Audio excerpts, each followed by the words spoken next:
So today is February 26, 2021. My name is Ann Shi. I'm the Associate Curator at the Houston Asian American Archive. With me is Dr. Ann Chow, Program Manager of the Archive and an adjunct faculty of the Chow Center for Asian Studies. And today we're interviewing Mr. Robert Wayne G, who is dialing in from the Washington, D.C. So how are you doing, Mr. G? I'm doing fine. Great. To start, can you share with us when and where were you born? I was born in Houston, Texas on December 18th, 1951. Great. Can you share with us the neighborhood you grew up in? The neighborhood we grew up in was in Southeast Houston, which was a working class neighborhood, literally near a railroad track, believe it or not. And we were on the wrong side of the tracks, actually. I remember very distinctly, it was a very modest working class neighborhood. Very few people were white collar. It was mostly laborers, blue collar, uh, but people were nobody was materially wealthy, but it was a very stable, safe neighborhood.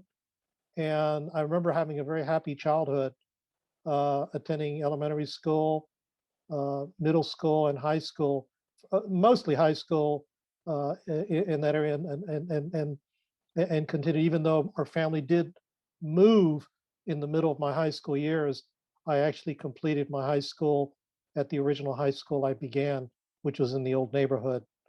And now the neighborhood has transformed. It went through back in the 1960s what we called white flight, uh, where many of the people left the neighborhood because more Black Houstonians were starting to move into the area, and it was still a racially segregated society around that time.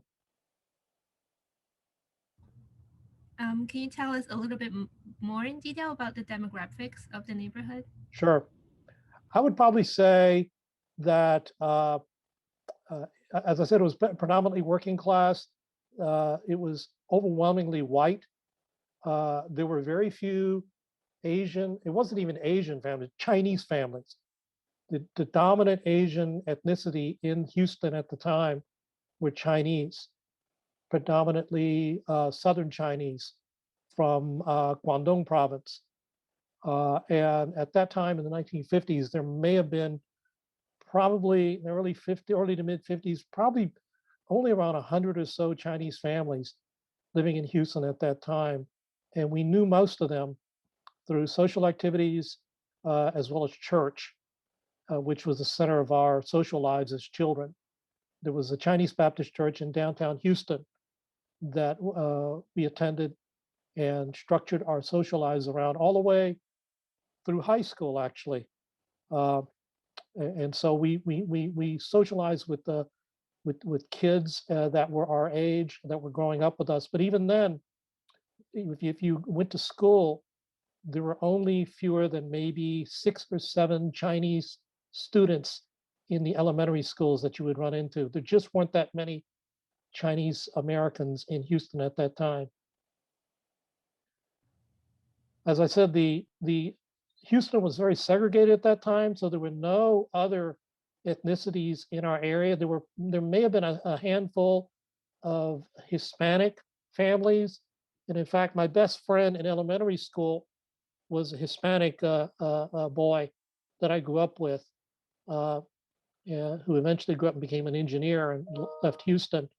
Uh, but other than that, it was overwhelmingly white, a sprinkling of Chinese families and maybe some Latinos, but no African Americans.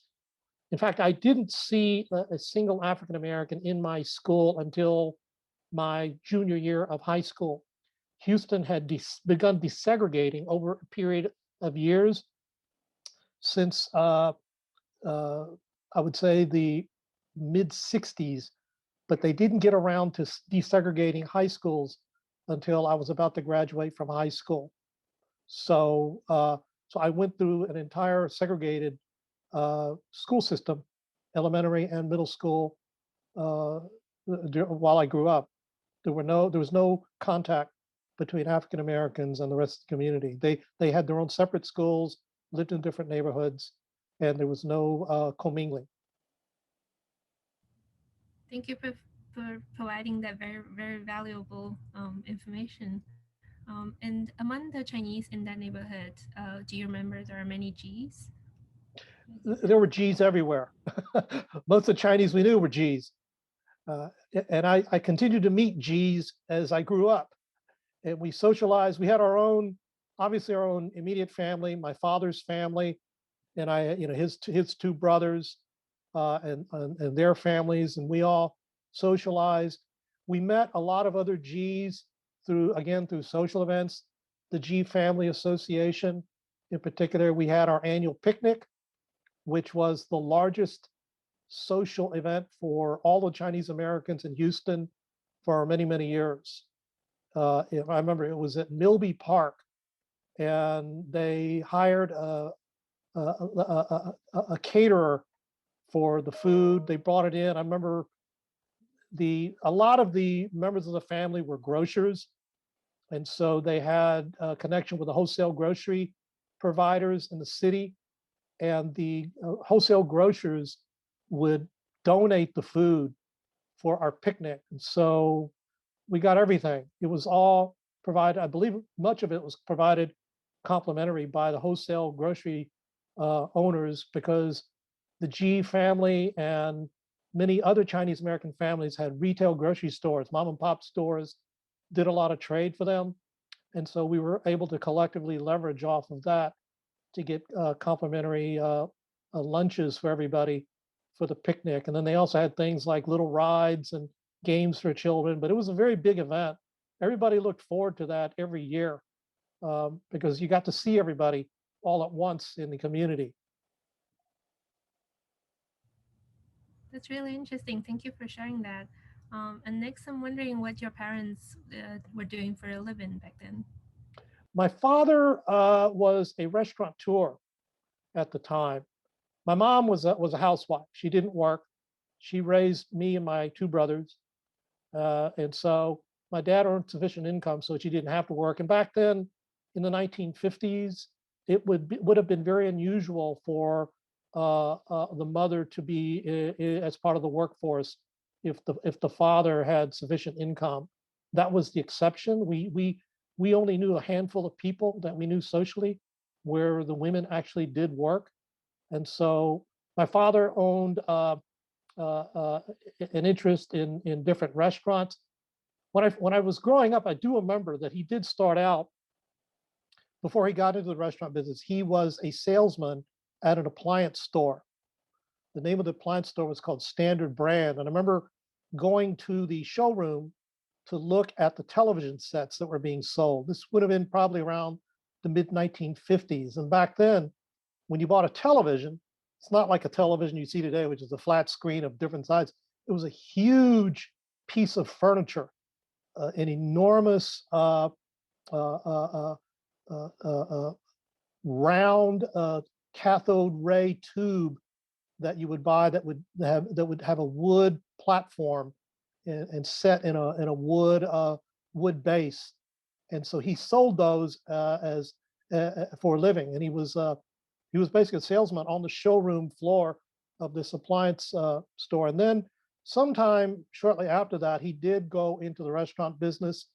I think he began by taking the city contract. My uncle Albert, who was the pioneer in the restaurant business, who I know you've done a lot of research on, had the contract for the police cafeteria, the city contract, to manage and operate the cafeteria for the city.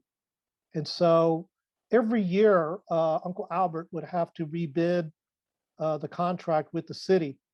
And then he decided, he was starting up his own restaurants at the time. The best known one at that time was Ding Hao. He wanted to devote more time to developing his privately owned restaurant. So he asked my dad if he'd be interested in assuming the contract for the city to manage the police cafeteria. This was the police cafeteria in downtown Houston at the main police station on Reasoner Street. I don't know if it's still there, but that was the original police headquarters. And so my father worked with the city government, assumed the contract for that.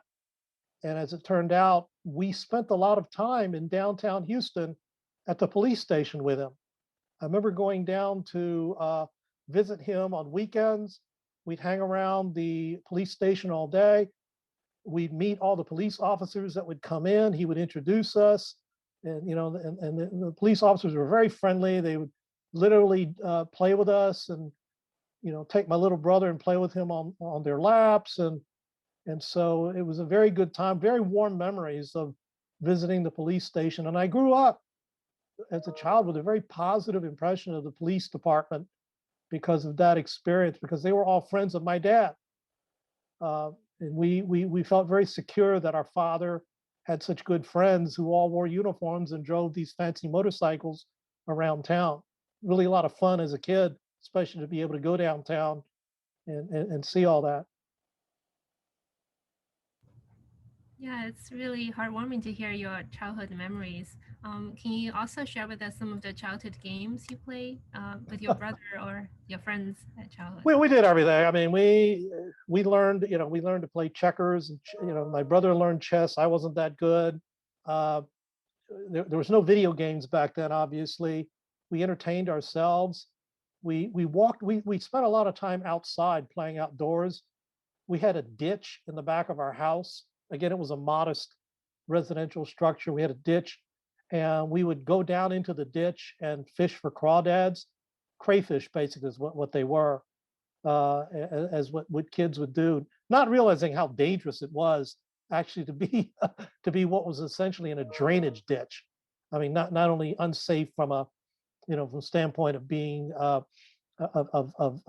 being hurt by objects, but also from a sanitation standpoint. In fact, I remember cutting my foot on a piece of glass while I was walking inside a ditch on one occasion, and it wasn't bad enough that required stitches, but I remember my mother having to put a dressing on it and telling me not to do that again.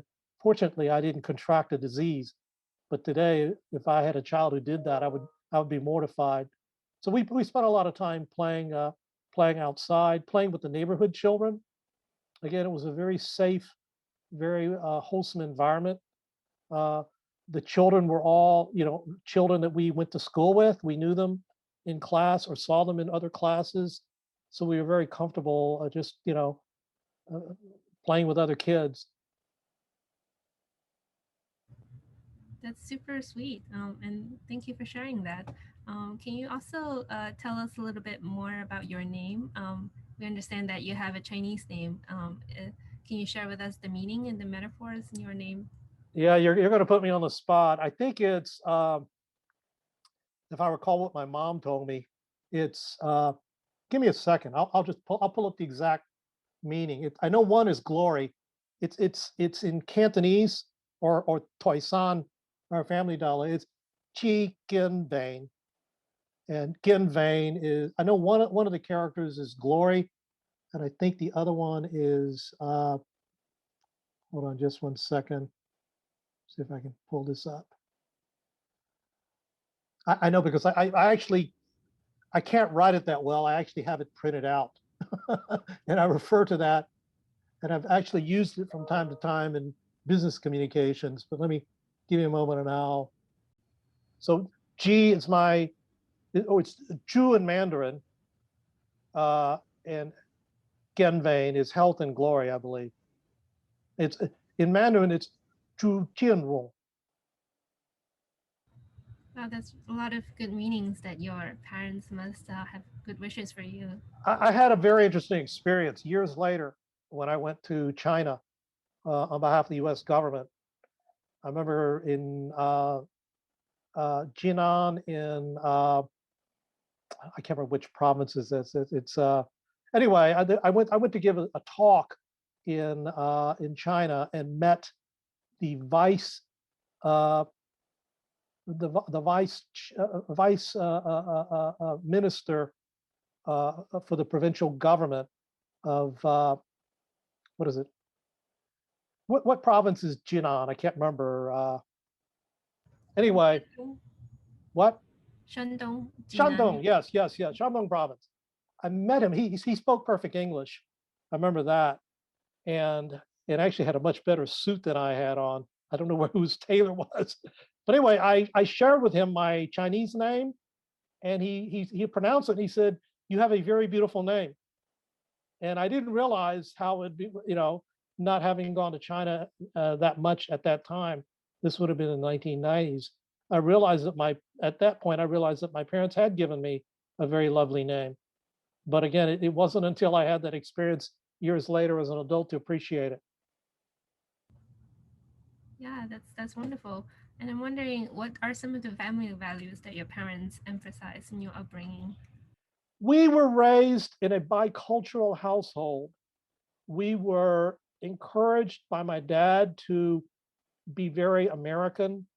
My dad was a US citizen by birth, but had spent his childhood in China and never really mastered the English language in terms of speaking.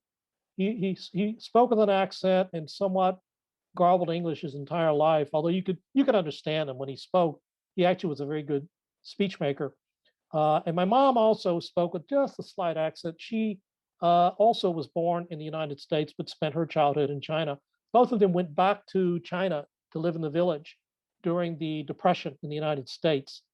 And I tell people, you don't realize how bad things were in the U.S.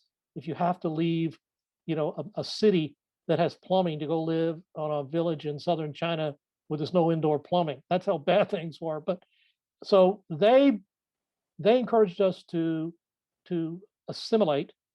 And my mom was speaking to us when we were very young in our family dialect, and my dad encouraged her not to because he wanted us to assimilate. But as a consequence, we grew up, as I said, in a bicultural household. We were very American in many respects, but also we did observe traditional Chinese customs. Uh, my mother knew of many Chinese superstitions. She would explain them to us, but she did not observe them, and at times she would scoff at them, but understood that many of our family members practiced them and would take time to explain them to us because of practices and traditions that were being carried over from their days in China to live in the U.S. So we were acquainted with many of the superstitions, many of the folk practices, many of the sort of the mores. We practiced filial piety in our household. We were instructed whenever an elder walked into the room, we needed to greet them, and if we were to leave the room, we also needed to say something. Every time we would visit with relatives or even friends of our parents who were Chinese, our parents would continue to prod us, remind us that we needed to acknowledge their presence when we greeted them. So I kind of still carry that to this day. I remember those days. It's funny how things stick with you. As much as I consider myself Americanized, I still remember being required by my parents to observe those customs. Wow, that's a really interesting memory from like a time capsule. And I'm also wondering, since your parents were also born here, did they also tell you about how your grandparents' experiences were first coming into the country? Yes, we heard a lot of stories, and I heard it not only from them but through our other relatives. We heard it from my father's brothers and my father and their wives, and then we also heard it from my mother's side of the family. My mother grew up in a family of 9 brothers and sisters, and every time we got together with that big family with all the different cousins and aunts and uncles, we heard all these different stories about how things were in China, how life was growing up in the 1940s, that sort of thing, sort of being part of the Chinese diaspora that came to the United States. So that was very much part of our own family history. And then also in 1958, my father's mother was finally brought to the United States from mainland China. She was already very elderly in her 80s and was suffering from dementia, but they were able to bribe the Chinese government, the mainland government, to allow her to go to Hong Kong, and they brought her to live in the United States with us in Houston, and she rotated between the three families that were in Houston to live with them for a while until she grew too infirm and had to be put into a nursing home. But I do remember that she came over when I was only 7 years old at the time. And in fact, I don't know if you folks have a picture. There was a picture in the newspaper with her arrival at the airport. And I remember going to the airport, and I think Uncle Albert had brought a news team from the Houston Chronicle or the Houston Post with him with a photographer to capture the moment. I remember, I was 7 years old. I remember sitting there with all these people around us, and all the grandchildren were clustered around my grandmother. And we all posed for a picture that wound up in the newspaper. And so that was also a very vivid experience. And if you don't, folks don't have that photo, I'm sure somebody can dig it out, because you really should see the photo in the little write up that talked about. And so, but I do remember that. I remember going to, this was, 1958. I remember going to Hobby Airport, which was the big airport in Houston at the time. Uh, it was called, it was called Hobby back then. And so I remember, seeing all these people around us as a kid, with a lot of bright lights. That's all I remember. And then years later, I saw the picture and I said, "Oh, so that's what we were doing." I'm also wondering, did your parents or grandparents speak of any of the challenges that they faced I heard during? a lot of hardship stories. Yes, uh, my mom used to tell us about how they grew up in the village, the food they ate, the things that we wouldn't dare touch here in the United States. I don't think that they were poor in China, but they were certainly not what I would consider to be wealthy.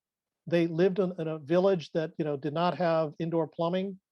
Uh, we also were told that there was a sharp distinction between people who were from the rural parts of Guangdong, which is where they were from, versus the city people. And I also distinctly remember that when my parents spoke Chinese, they both were fluent in Cantonese and in the village dialect. And there were certain of their friends with whom they spoke Cantonese and others that they spoke village. And I asked my mother, what's the difference? And she said, Cantonese are the city people. They're the people that are educated. They're the more refined people. She said, villages are people. so, so I remember that. I said, okay, we're not the refined people. I said, no, we're from the village. That's our people. We're not from the city. And so I carry that memory with me. So every time people ask me, which part of China are you from? And this goes even today when I meet people, and even when I meet Chinese, I tell them, the villages that my forebears are from in Guangdong or outside of Guangzhou. And I say, I tell Americans, if you want to know what that means, it means that we were Cajun Chinese and we spoke Cajun Chinese. we were village people. We were dirt farmers. That's really interesting. Thank you for sharing that humorously. And I'm also wondering, what kind of culture shock, or did your parents speak of any kind of adapting to the new place in the US? By the time we were kids, it's funny. We grew up very steeped in American and Texas culture as we grew up. We went to the rodeo every year. We dressed in Western outfits at school. It was a big deal. It's a big deal in Houston still. I understand. Haven't been to one in years, but and we grew up watching American television, which had the imagery of cowboys and Indians, and we heard these grand stories about the Alamo and Davy Crockett, and we went to school, and Texas schools were very, very oriented towards Texas history. We learned the history of Sam Houston. And so I tell people, when I grew up as a kid in Houston, I grew up more Texan than I even more so than as an American. And so I understand Texas culture, having been exposed to that at a very early age, because it's embedded in you. You have it pounded into your head as a school child, certainly back then in the 1950s. And so I didn't really experience any culture shock to speak of while I grew up in Houston. I had more culture shock when I left Texas to go to Washington, D.C. as an adult, quite frankly. I know that sounds strange, but I really had a difficult time adjusting to Washington because Texas was so different from the rest of the country. Wow, that's fascinating.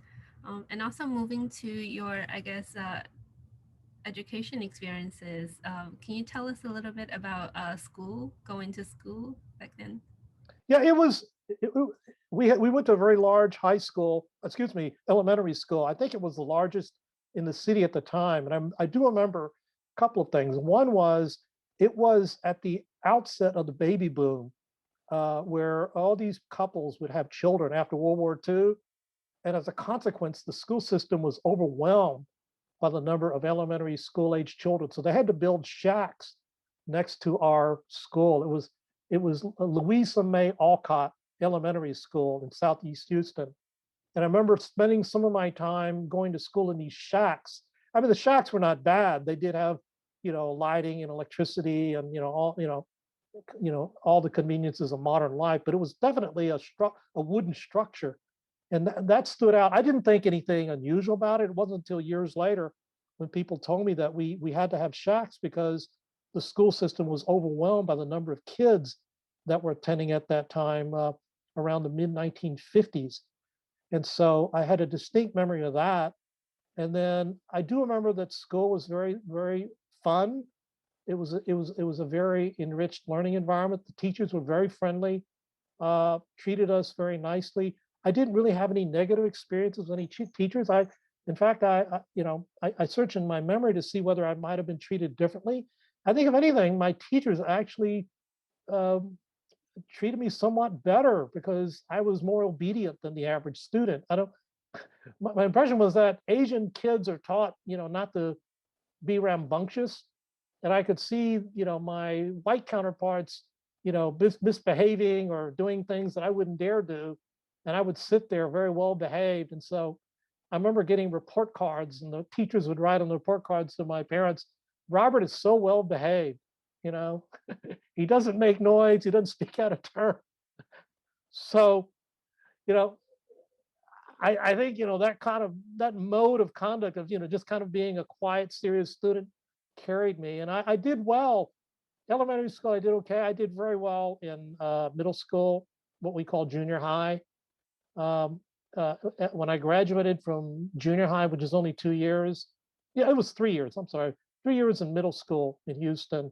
I was the runner-up for the highest award among my graduating class, and the award was given by the teachers. I was very touched and surprised that they thought so highly of me when I got that award, when I graduated from middle school. And pretty much, was a hardworking student all the way through high school because I was endeavoring to try to get into to a major university at the time. And that was the other thing. Our parents expected us to go to college. That was completely never a matter of question. Neither of my parents have been able to go to college. My father's formal education stopped in the 6th grade in China, and my mother only had a high school education that she completed in Chicago after she had returned from China when she was 14 years old, and finally got her high school diploma uh, in her late teens. And so for them, it was very important for us to go to college. And so the question then was, what college would we go to, not whether we would go to college. And so I was very focused on that all through my high school years, and did all sorts of things extracurricular, trying to determine whether I could excel at math and science. Took a lot of science, took a lot of math courses, concluded that I was not good at either. But uh, and also was very active in forensics, speech and debate. Did a lot of debate competitions all around the city. Traveled out of the city from time to time to attend debate competitions. So I did a lot of that, and that kind of set me up to, to take on tasks that required public speaking, and eventually, obviously, served me well later in life when I began assuming jobs that required a lot more public presence. So at the time I didn't know it. I was self-grooming all the way back to high school. Yeah, thank you so much for sharing. And I'm wondering, throughout your school experience to college, what are some of the, if any, what are some of the stereotypes that you happen to struggle with, like for the racial identity? I'll tell you, the only time I really felt different was when I went to college.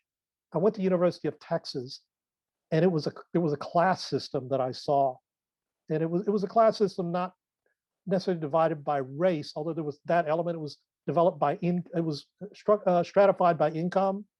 The wealthy kids belonged to the fraternities and sororities, and then it was everybody else. And I knew that there was a hierarchy that seemed to be in place on the university campus. And then I was exceptional because I was a very rare ethnic minority. There just weren't that many African Americans or Latinos as well. In fact, there may well have been more Asians by the time I got to University of Texas than of any other ethnic group. And the Asians also, some of them did assimilate, and I did as well. I joined a number of different clubs and that sort of thing. But we also ran around in packs and we socialized both in Chinese groups, particularly with some of the foreign students from China, predominantly Hong Kong or Taiwan. I don't think there was anybody from the mainland back then. This would have been in the late 60s, early 70s. And then there was a group of us who hung around together who had gotten to know one another in Houston, and we're all attending University of Texas. I socialized with that group, but then slowly began to broaden my horizons as I reached graduation age and knew I was going to go to law school, and began to peel myself away from that social network and began developing other networks that were more relevant to my professional development.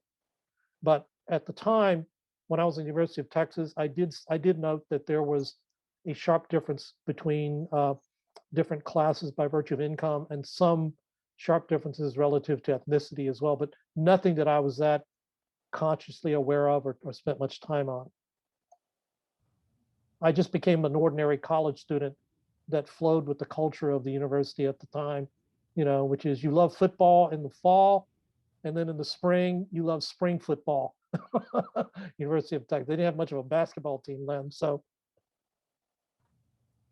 Thank you for sharing that. And I'm also wondering, besides football, what are some of the hobbies or clubs and involvement with societies that you had during college? well, the biggest club I joined was I joined the Pre-Law Association because I was thinking about going to law school, and I actually was elected president of that association.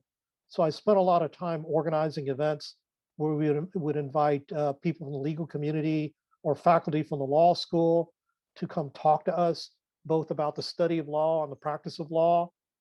And I remember in one case, we brought in a prosecutor who was very celebrated. He was a local prosecutor from Austin who had made his name prosecuting a very notorious criminal in the 1960s named Billy Saul Estes, who had defrauded the United States government and the Department of Agriculture. And it was a case that drew national headlines. Well, this prosecutor lived in Austin, so we invited him to give us a talk on what it was like to try that case. And so I did things like that. I think I worked on the yearbook, but it was just not much fun. It was primarily just to grow my network. But most of the time I spent studying and then trying to improve my grade point average because I wanted to get into law school. So, uh, and then about that time, I would say around the middle of that time, there was a lot of ferment on campus over the Vietnam War. I, like most of the students back then, became active in the anti-war movement.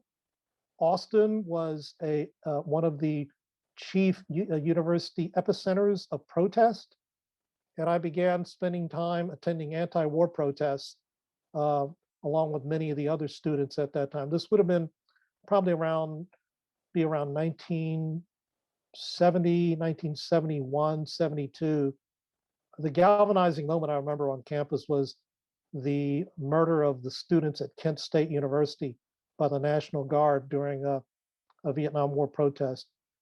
And those memories are still very vivid in my mind because I see the people protesting today. And in certain respects, I can relate to that. They're young, they're very idealistic, as was I. And I remember that was a period of internalization and searching for values and trying to see whether the system could be changed at that time. We were all very idealistic. And then around my senior year, I got involved in my very first presidential campaign. I remember that. That was the 1972 campaign for George McGovern running against Richard Nixon. And I vaguely remember the attending the campaign headquarters and seeing the director for the George McGovern campaign was brought in from out of state. He was a very tall, lean guy who spoke very slowly. And I remember that guy. I couldn't remember his name. It wasn't until years later that I remembered who it was. And it was a guy named Bill Clinton, who you recall later became governor of Arkansas and president of the United States. Bill Clinton was the head of the McGovern campaign in Austin, Texas in 1972. I remember seeing him and hearing him speak, but I didn't put two and two together until years later when he was running for, actually when he was running for president, and he talked about his experience, and I realized it was him. And I spent a lot of time doing canvassing, off time from taking time off from school to doing neighborhood canvassing for the McGovern campaign. It was a very painful lesson because McGovern lost by a landslide. I think he carried the District of Columbia in Massachusetts in the 1972 race. Of course, Richard Nixon got his just desserts. He was almost impeached and had to resign from office years later, but that was a lesson learned for me very early. And that's when I started becoming very active in politics, my senior year in college, and got the political bug that became more animated later in my career. Wow, thank you for sharing that. And I'm wondering if you would call that your defining moment in your early life. That was, I think that had to be. I think that was. And I'll tell you why. It changed my value system. Up to that point, I was very, I would say, I grew up in a very conservative household politically as well as culturally. Chinese Americans are very cautious, conservative people. I know that. That was the environment we grew up in. But for the very first time, I learned to challenge expectations. I learned to think for myself. I learned to challenge what was expected of me in certain respects. I challenged my own values. I began to rethink my own values. I saw friends of mine being drafted to fight the war in Vietnam. I saw, you would turn the television on in the evening, you would see the death toll. And I also remember as a freshman staying up late night to hear the lottery numbers being drawn that would determine who would be subject to the draft. Fortunately, I had a high number. It was 208. I remember that. So I was not subject to the draft, but I remember others that were, and they were doing everything they could to try to defer being inducted into the military. So it was a very gut wrenching experience for me personally because it changed my outlook, and I think it made me change my values. I think that whereas I might have been more oriented to more of a conservative political philosophy, I actually think that that's what was transformative in making me much more progressive in political orientation, which was a surprise to me because I would have thought that would have been something that I would have outgrown as I gotten older, as has been with many of my peers. But actually, I've carried many of those values even to this day. And when I see people who are as idealistic as I was at that age, I don't treat them with disrespect. I treat them with respect and with a measure of admiration that they too can be as idealistic as I once was. I'll tell you what happened. A more recent story. I mean, during the 2016 campaign, I went online and I could see a number of Asian Americans that were wanting to go to the Democratic National Convention for Bernie Sanders. One woman was a Sanders delegate from Texas. She was a Chinese American. She was a student at the University of Texas, and she created a GoFundMe page to raise money. And I could see that she was only picking up like donations of like $5, $10, whatever. She needed to raise about $500. So I never met the woman. I saw her Facebook post. So I went on her GoFundMe page and I gave her $250. And I said, you don't know me, you'll never meet me, but go do it. And I wasn't even a Bernie Sanders supporter.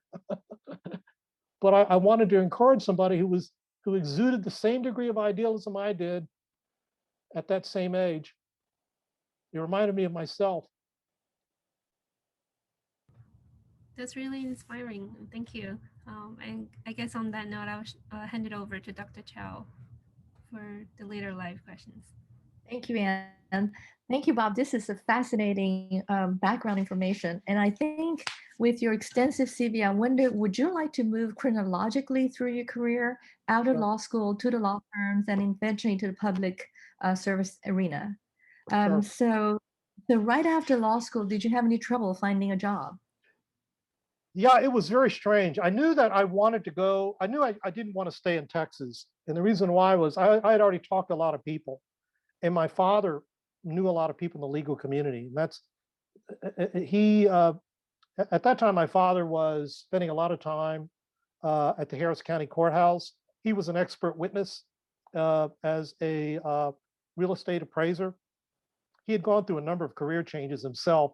He'd left the restaurant business many years earlier, went into real estate, commercial property real estate, and then became an expert at valuation. So it was through him that I actually met a lot of attorneys as I was deciding to go to law school, and then as I was about to graduate, and then also as I got admitted to the bar. So we actually grew up knowing a lot of people in the legal community.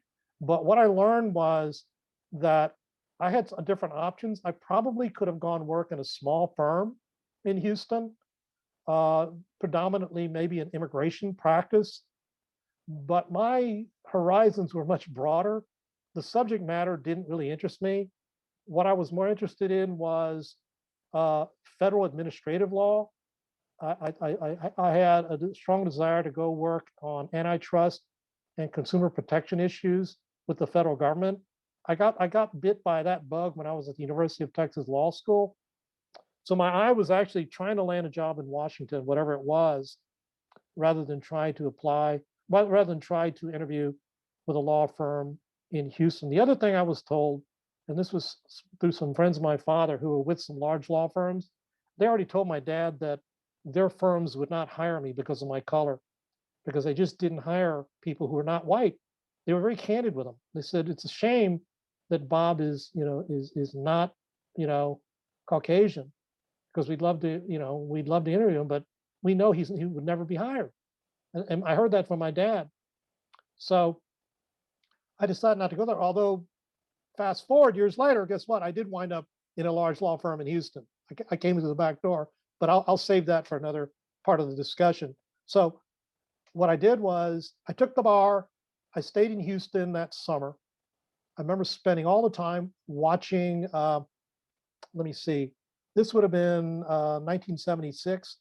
I spent a lot of time watching what was going on. I don't know if Watergate was earlier. 76, what was I doing? Anyway, I spent the summer in Houston not doing much. And then finally, I had already taken one trip to Washington in that spring, flew up for a couple of job interviews, courtesy of our congressman, Bob Casey, whose office set me up with a couple of interviews. One interview that spring is very memorable. I still remember the agency. It was an agency that no longer exists in Washington, Civil Aeronautics Board. The guy interviewed me, and he basically told me that, he said, you're a minority, and if we decide to hire you, we're going to have to keep an eye on you, because we hired a minority woman a black woman one time, and it didn't work out. He actually told me that. And I love telling this story because of what happened later in my career. But anyway, so that happened. I didn't work out. Those interviews didn't work out. I didn't get any offers. Went back to Houston to live after I graduated from the University of Texas. Finally, I just got tired of waiting. So I hopped in my car. It was the week Jimmy Carter was elected president in November, first week of November. And I just drove to Washington, stayed with a classmate of mine who landed a job as a attorney with the Postal Service, and then start knocking on doors, interviewing as many people as I can. And I did land an offer that December. I was very lucky. It took me about a month and a half, but I landed a job, got an apartment. So I got set up in Washington in a fairly quick period of time. And my very first job was as a transportation lawyer, again, at a federal agency that no longer exists. But it got me in the door. And that was my first opportunity to be part of the federal government in a career job. And then I stayed with that job for a couple of years. And I had very good relations with the people in that office. And about that time, there was an opportunity to expand my horizons. The federal government was getting ready to deregulate transportation. And so we knew that this agency was not going to have longevity. So everybody was looking around. And one of the agencies that people were looking at was an agency that regulated energy. It was called the Federal Energy Regulatory Commission. One of my superiors had already gone there, was a senior attorney, and he called me up to see if I would be interested in joining him and his boss as an attorney advisor. And so that's how I got into the energy industry in 1979, working in the federal government. So your first job was with the Interstate Commerce Commission. Correct. And that's the one that is, I see. So basically you've already stepped into the public service arena, sort of, right? Yeah, as a career federal attorney, yes, non-political. We're all subject to the Hatch Act. So actually, my political involvement was put onto a shelf. Literally, I was not a political participant at all in anything while I was a federal career employee. They did not prohibit you from engaging in political activity or expression. It's just that the things that you could do visibly at the workplace were limited. And then we learned that you needed to be careful because you didn't want to become subject to ethics investigations and that sort of thing as a federal career employee. So, and there's the Hatch Act, which prohibited certain political activity by federal employees. So I just did not get that involved politically, even though I had a strong political interest, which drew me to Washington. I didn't do much with that after I became a career employee for the eight or 9 years that I was with the federal government at that time. So did you feel any discrimination as a minority in that commission? Not really. No, the only difference was that, again, there were not that many Asian Americans anywhere in the federal government. It was a very small subset of the federal workforce. I knew everybody in my agency who was Asian, and there were probably fewer than 6 or 7 of us in a very large agency. And then the same at the federal agency, at the Federal Energy Regulatory Commission, there was even fewer Asians, probably maybe 3 in the entire agency. So it was very small. And you really kind of kept to yourself in your own professional network and your own set of friends, and you kind of assimilated. There was very little ethnic awareness, I would say. I did socialize with some Asian American employee groups, though, and on a limited basis. And then did go to events, local events that were put together by local Chinese American community leaders. My parents were very good friends with a family that lived in suburban Maryland who worked for the federal government. And I actually stayed with them when I was doing my job search in the spring of '76. And they became very close to me, and they would invite me to social outings with the Asian American community. And So through them, I was, exposed to the local Asian American community and met other Asian Americans in the federal government. It seemed like everybody who worked in Washington at that time who was Asian, worked in the federal government. I knew very few people who were in the private sector who were Asian American in Washington at that time.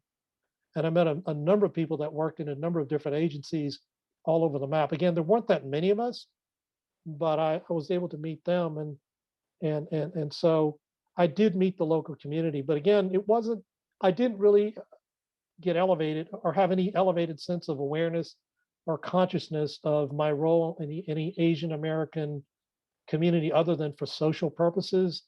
And in fact, at one time I applied to go back to law school at Georgetown University Law School to get my master's of law degree. I eventually didn't complete it. I was going to get a master's of law in tax. Realized I didn't really want to become a tax practitioner, but I remember that when I matriculated, they got my name on a database. Somehow they found out I was Asian American, and they started sending me all sorts of mailings for the club, the Asian American Law Students Association at Georgetown Law School. And I actually remember being quite offended that they would expect me to join this group of Asian law students because I didn't really feel like I had anything in common with this group, odd as that may seem now. I felt like I had already successfully achieved on my own. I was a member of the federal workforce. There was no need for me to, get involved in any type of social networking with Asian American lawyers. There was no Asian bar at that time in DC to speak of. I met a number of Asian American attorneys. In fact, some of them were friends of mine in my agency, but there was other than social purposes, there was no need for us to convene together. So my social advocacy IQ was very low at that time. Let's put it that way. I was much more career oriented, self-oriented in developing my own career, and really didn't think to give or spend much time with community activity other than for social purposes.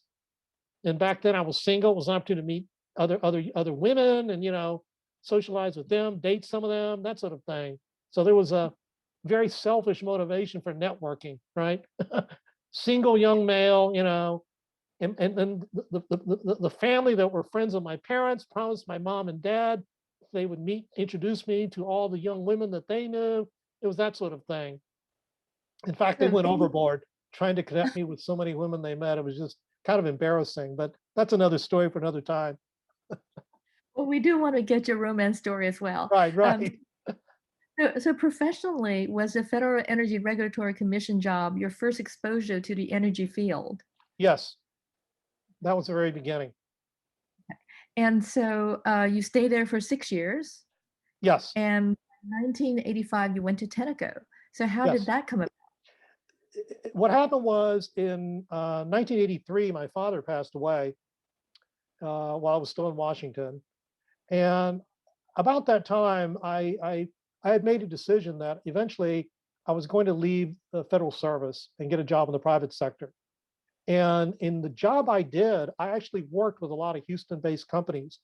Most of the pipelines, we regulated pipelines at the FERC, as it was called. That's the acronym. And all those pipelines were headquartered in Houston. So I was meeting a lot of people from law firms in Houston, executives in Houston, partners and associates from Houston. It was a very strange experience for me because here I was. I traveled all the way to Washington to join the federal government, and guess what? I wound up spending a lot of time with all these people who lived in Houston. So I said, okay. So I knew at the time I joined the Federal Energy Regulatory Commission that might present an opportunity for me to get back to Houston, because I knew that Houston was the energy capital. A lot of the activity was centered in Houston. So, but I didn't fully realize that potential until I wound up meeting all these people. So what happened was I began putting out feelers, and I met a gentleman while I was at the FERC. He was the general counsel who was appointed by Ronald Reagan, a fellow by the name of Charlie Moore. He was a trial lawyer from Houston who was only about a year older than me, but he had been named general counsel to head the legal department of that agency.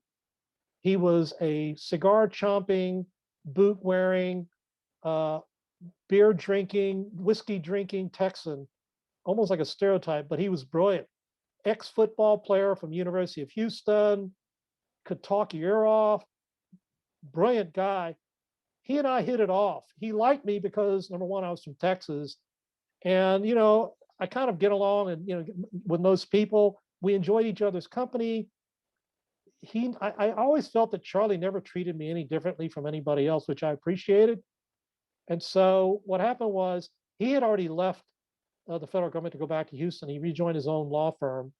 And so when I began putting feelers out, I called him up and I said, I'd like to come back to Houston. Could you help me out? And he gave me a good reference to join a client of his, which was Tenneco Oil at the time. And so that's how I wound up at Tenneco. It was a client of Charlie's. They flew me down to Houston, interviewed me. They paid for all, they hired me. They paid for all my moving expenses, helped me buy out my condominium in Washington, which was value-wise was static. So they did a lot of things to help facilitate my movement back to Houston. And so that's why I moved back to Houston for that, and also to be reunited with my mom and my family at that time, which was 2 years after my dad had passed away. Thinking all along that, this is what my long-term plan was now, which is to come back to Houston, make Houston my home after I had had a taste of Washington, D.C. And at that time, I figured Washington was going to be in the rearview mirror for the rest of my career. I was going to make Houston my home once again, and began building my own professional network in Houston, as well as my social network. So can I ask, what was your salary at the Interstate Commerce Commission, and then at the university, and then Tenneco? Sure. Let me see. I think my very first salary in the federal government was around $11,000 A year. a year, and I thought that was a lot of money. Nowadays, that's working poor, right? And, and then I remember eventually when I left the federal government, I'm thinking it was probably around $40,000 a year, something like that, by the time I left. And then I remember Tenneco didn't really pay me that much. They paid me slightly above what I was making, but they offered me a package of different different things. A thrift plan, and then they would buy out my house and help pay down my points on my mortgage, and so cumulatively it worked out. But I also but I also knew that this was something I was just going to try out and see how well it worked, working for a company. And one thing that was different. This is really weird. When I was in the federal government, I worked 7 days a week. I was a hard worker, even weekends. I remember going in on weekends. I was on the trial staff at the time. I would go in on a Saturday and sometimes on Sunday to do work. Not necessarily a full day, but I would go in and try to catch up on what I had not been able to complete during the week, and then read ahead of time to adjust my calendar for the following week. And by that time, I had assumed management responsibilities with a team of lawyers. I supervised 10 lawyers, even though I was, not that many years out of law school. So I worked almost every day of the week. A lot of that for no additional compensation. Back then, you could accrue what they call comp time, which you could then roll over into additional vacation time or get paid out at the time of severance. And I didn't even do that. I didn't log it. I just didn't even bother. And so when I went to go work for Tenneco, it was really weird. I started going into the office on weekends and nobody was there. Nobody, either Saturday or Sunday. The place is vacant. And I thought to myself, what am I doing here? Nobody even notices me. So I said, okay. So I started taking weekends off for the first time after, being in the private sector. And I kept thinking, maybe I should have done this earlier. It's a pretty easy lifestyle. Working as in-house counsel for a major oil company, you don't have to work weekends here. Wow. So this is amazing. A good story.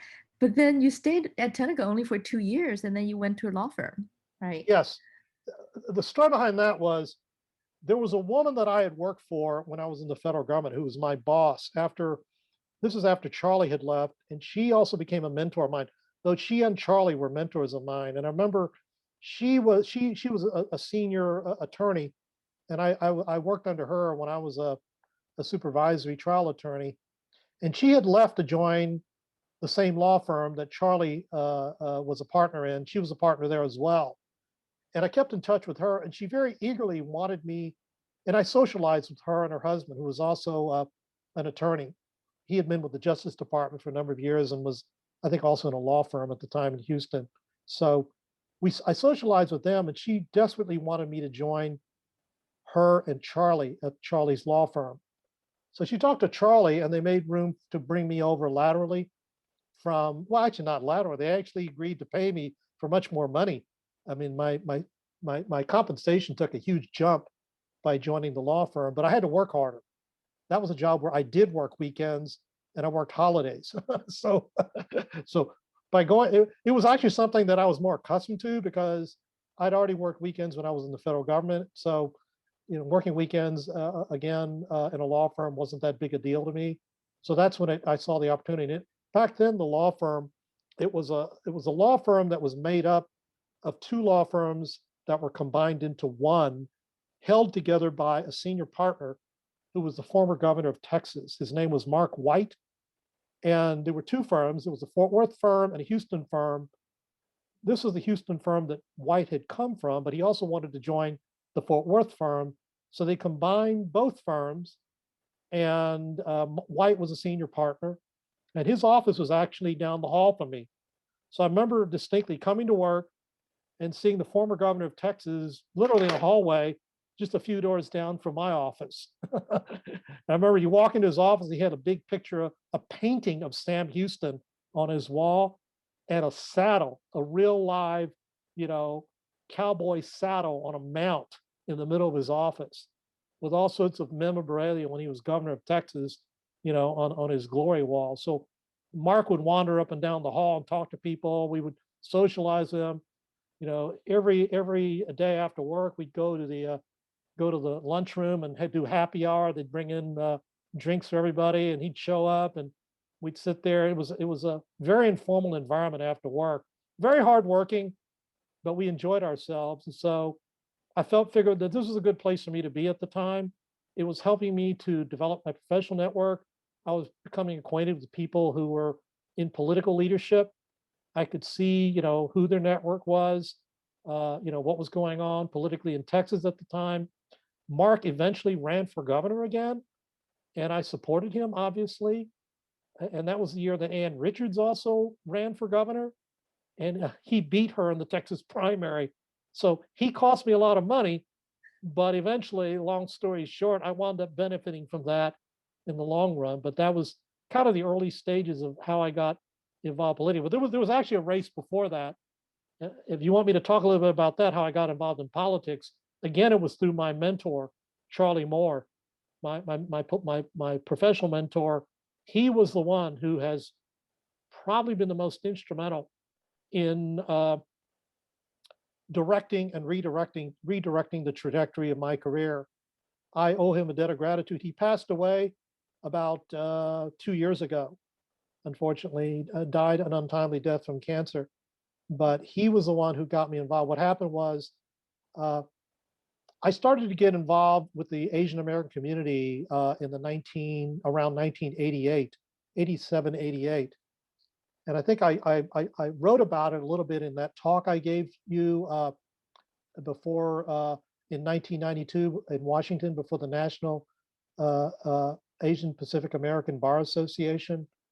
But what happened was I started to become very active in the Asian American community because the city council was starting to redraw districts, and there was a clamor. You have to understand there were no Asian American elected officials anywhere, either in Houston, Harris County, or the entire state of Texas, except for one individual who was a friend of our family, a state legislator from San Antonio named Tom Lee, who was an old friend of our family. He was the only elected official, Chinese American, who we knew of growing up. And my parents, my father and his brothers were all very politically active as we grew up. Okay, I became very politically aware as a child because my father was involved in a lot of political campaigns, primarily for city offices. And he was active too because he had a city contract and he wanted to support people for mayor that he knew and city council. He also got involved in raising money for statewide candidates, was very good friends with a guy named Ben Barnes, who became lieutenant governor. And my uncle Albert was very politically involved. He was good, close friends with John Connolly. I do remember that. Uh, and uh, and they all, knew the mayor of Houston. We knew who the mayor of Houston was. I remember meeting the mayor of Houston when I was a child, and they knew who the succession of mayors were. And we also knew who they didn't like as mayor as they grew up as well. And so they were on the outs at that time, and they kind of bit their teeth because somebody became mayor they didn't like. So we were exposed to all that at an early age. So at this point in my life, when I was an adult back in Houston, of course, my father was no longer around. I still became aware politically of what was going on. My two brothers were also very actively involved. My older brother as well as my younger brother. My younger brother especially began taking a much more active role than I in raising money for mayoral candidates, even before I did, and sponsoring fundraising events, things like that. He assumed more of the leadership mantle for our family as opposed to me. I didn't have the time. I was too busy practicing law, and he was the one that was much more community oriented at the time. So anyway, I did begin to get involved in the redistricting process in Houston. And about that time, a bipartisan organization, the Asian American community, was formed. It was just a hodgepodge of different ethnic Asian ethnic communities. It was Chinese American, a handful of Korean Americans, some Vietnamese Americans, um, a few Pakistani Americans, and that was about it. And it was called the Asian American Coalition. It was bipartisan. Martha Wong was the chair, and I was the vice chair. So I worked very closely with Martha at the time. And Martha eventually ran for office herself, but I didn't really have any designs of entering public service, quite frankly. My interest was basically trying to, in some fashion, give back. And I mean that seriously. I just didn't know where this was all headed. I knew that the community needed leadership. I knew there was a vacuum. I decided for the first time in my life to step out of my comfort zone and utilize my background as a lawyer with somebody who had some credibility. By that time, I had left the old law firm. What happened was that law firm fell apart, and Charlie and three other partners and me as a senior associate started the Houston office of Aiken Gump. And Aiken Gump was a very political, prominent firm headed by Bob Strauss, who was a former chairman of the Democratic National Committee, very well known nationally. And so I became exposed to that law firm and its capabilities and met a lot of people, not just in Houston, but in Dallas and in the Washington, D.C. office. And by that time, I was spending a lot of time actually in Washington, flying to Washington, trying cases and literally taking corporate jets back and forth, the client's corporate jets back and forth between Houston and Washington, doing trials. I remember one time I was living out of a hotel in Washington and flying back to Houston on weekends and hopping back on a Learjet out of the private airport near Intercontinental on Sunday afternoon and starting it all over again. So wash, rinse, repeat. So that was the lifestyle I was living at the time. It was just really a heady lifestyle. Chauffeur-driven limousines to and from airports, living in nice hotels, spending time in trial war rooms for the law firm. We were representing a pipeline client before the federal government at the time, and so that was his lifestyle. But what it told me was that I had a capability that I knew few people had, and so I was putting it for use and for the benefit of the community. People didn't know exactly what I did in the Asian American community. All they knew was that I was with a large law firm. They figured this guy must know something. He could speak. He can give interviews to the news media.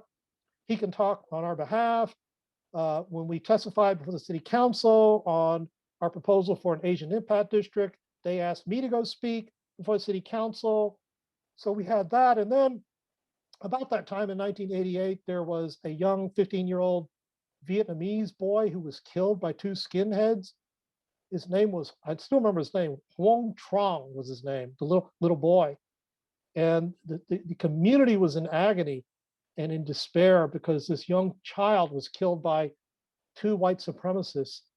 And so they asked me and Martha to go talk to the prosecutor to make sure that, and to the family, to make sure that the full force of the county would be to prosecute the two alleged assailants in that case. And I remember going to visit with the district attorney's office. I remember a very touching conversation we had with the parents of the young boy. And I wrote about that in that speech I gave. And that to me was an epiphany personally for the value I would bring to the community and the importance of community activism for people who are needing guidance, spiritual guidance, as well as community guidance on where to go, who were not, by virtue of language or culture, able to call upon the resources of the community. So that was, it's not something that I sought. It was thrust in my face, and I wound up becoming the spokesperson for this organization for the community out of that traumatic event, and eventually used that several years later when I testified for the state enactment of a hate crime statute. This was after I had joined state government when it came up, but I began the process working with the Anti-Defamation League on behalf of the Asian community at that early stage. And so that was around 1988. And then after that, I got politically, I wasn't really that partisan involved. I was a Democrat. I began supporting some, on a very limited basis, some candidates for office. At that time, there was a race for mayor.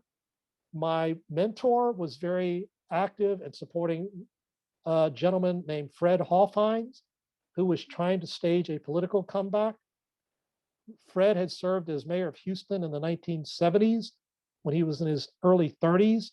And by this time, Fred was, I think, in his early 50s and was trying to stage a comeback running against an incumbent mayor, who at that time was Kathy Whitmire. And so I wound up becoming part of the finance team because Charlie was asking me to contribute money. Since I worked for him, of course I would. And so I got invited to finance committee events, political strategy events on running for mayor. And Fred had hired a political campaign consultant that nobody had ever heard of, who was a guy who spoke in a Louisiana accent, wore t-shirts, jeans, and tennis shoes. And his name was James Carville, whose claim to fame was helping engineer the victory of Bill Clinton to win the presidency of the United States in 1992. This was 1988, about 4 years before that. James had had some successful campaigns and a number of unsuccessful campaigns.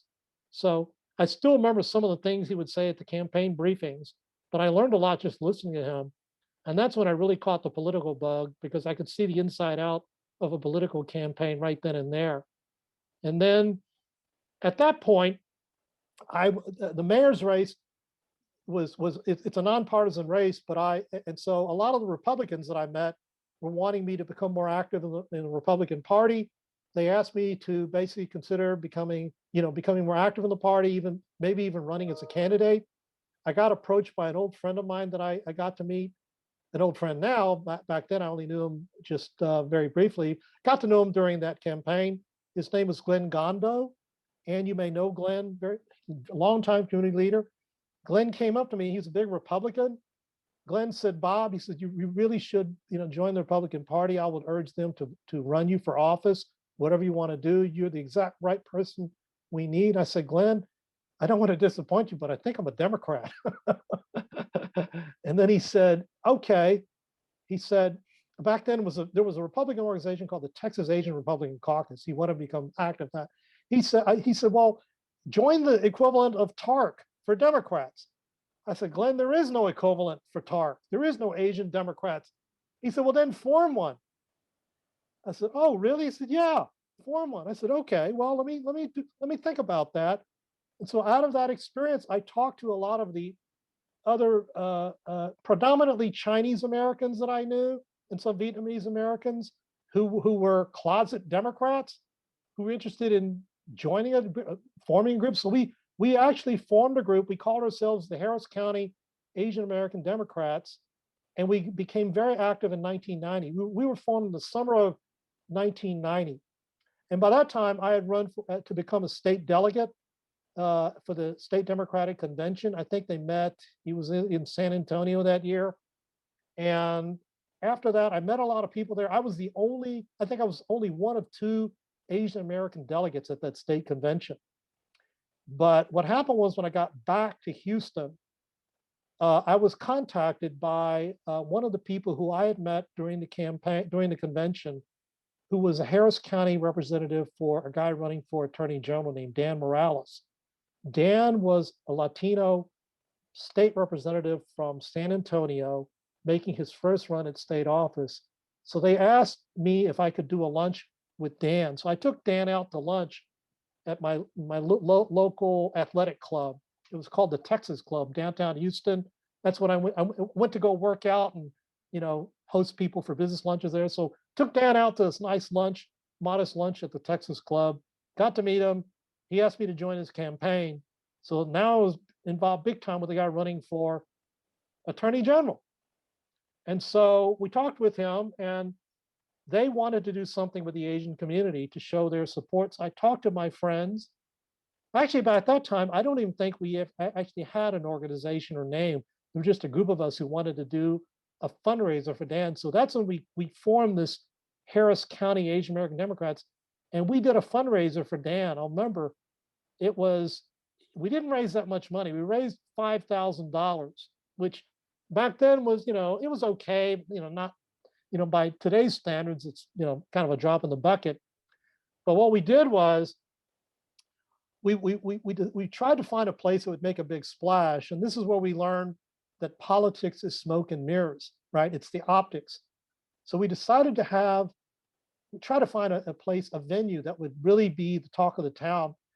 There was a guy named Larry Wong from Hong Kong who had purchased a mid-level office building in Southwest Houston, right off the Southwest Freeway, that was sold at bankruptcy. It had once been owned by an oil man who went bust. And Larry had owned the entire office building, and he had a penthouse on the top of the building that was constructed by the oil man who went bust. We went up to go visit the penthouse, and it was really, really lavish. It had its own outdoor swimming pool, if you can believe that, on the top of this building, along with a winding staircase to an upper level and a sunken conversation pit. And, so we said, this is the place we want to do our fundraiser. So we put out flyers and notices, and we advertised that we're going to do a fundraiser for Dan Morales, the next Attorney General, in this penthouse.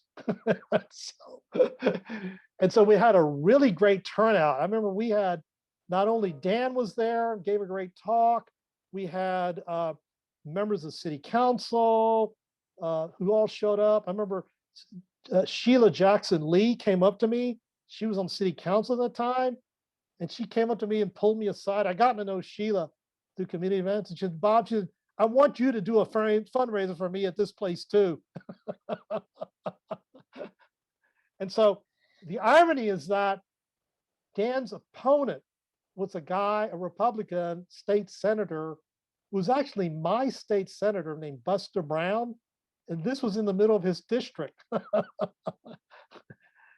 Later on, Buster was a nice guy. Later on, Buster introduced me for my Senate confirmation when I got appointed to the PUC. So there's no harsh feelings. But we did Dan's fundraiser in the middle of his opponent's district, and we made a huge splash. And that's when we debuted this Asian American Democratic Organization. And I'm proud to say that organization has grown ever since I left Houston. I have actually become. I've done things with them over the course of the last 30 years. It's now 30 years old. and most recently really got to know the current leadership during the last campaign cycle and actually made some contributions through them so they can do a lot of grassroots work. And they are just really up and running now. They're all over the state. They have chapters all over the state. Sometime after that election, we changed our name to from Harris County Asian American Democrats. I suggested them, I said, you want to think big? Let's call ourselves the Asian American Democrats of Texas. It goes by AADT, and that's the name that they still bear today. AADT is their moniker. And when I met the current leadership, I explained to them how they got the name. And these young kids were just really blown over when I shared with them the history of how it all began. So that's kind of, they're kind of like my baby now. I tell them I'm kind of like the parent who was there at birth, but became the parent who deserted them at birth. But now I've come back to be reunited to the family with the family virtually, and have gotten to know some of them in Houston as well as in Austin and in Dallas. So it's really been a warm feeling to be reunited with all these people that are now very active members. Some of them are elected officials, and all of them are very sophisticated grassroots activists who know how to use social media and IT communications to get for messaging and to raise the level of awareness. So that's that's one of the legacies I want to leave behind in Texas long after I'm gone. What a great story. I love your observation that politics is all smoke and mirror. I did support in the last round election several Asian American candidates, Sri Kulkarni, Sri Preston Kulkarni, Seema Lajavaji, who's a personal friend, and Raj Salotra for the city council. Sure. I know the candidates are just amazing people, and let's just hope they'll win. I'm afraid our time is up right now, but this is such a good. I spent all the time just sharing all these anecdotes, didn't really talk about my experience in Washington or even my experience at the PUC. That'll be the next conversation then. Yes, and then we want to know about your family, and I don't know how your wife, your children. So, and we'll come back with another schedule, and you know, I'll be happy to, if you have time, we can schedule several sessions after this. Make sure your entire career. And I have no problems. If we need.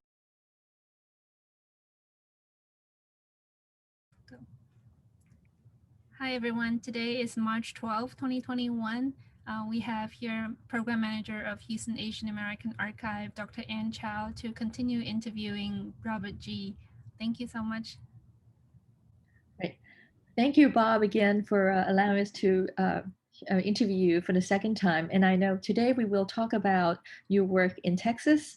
And we finished the last interview with your involvement with the Asian American Democrat of Texas. We want to know now your involvement with the utility commissions. Well, the first one you joined was the National Association of Regulatory Utility Commissioners. So would you like to talk to us more about these experiences?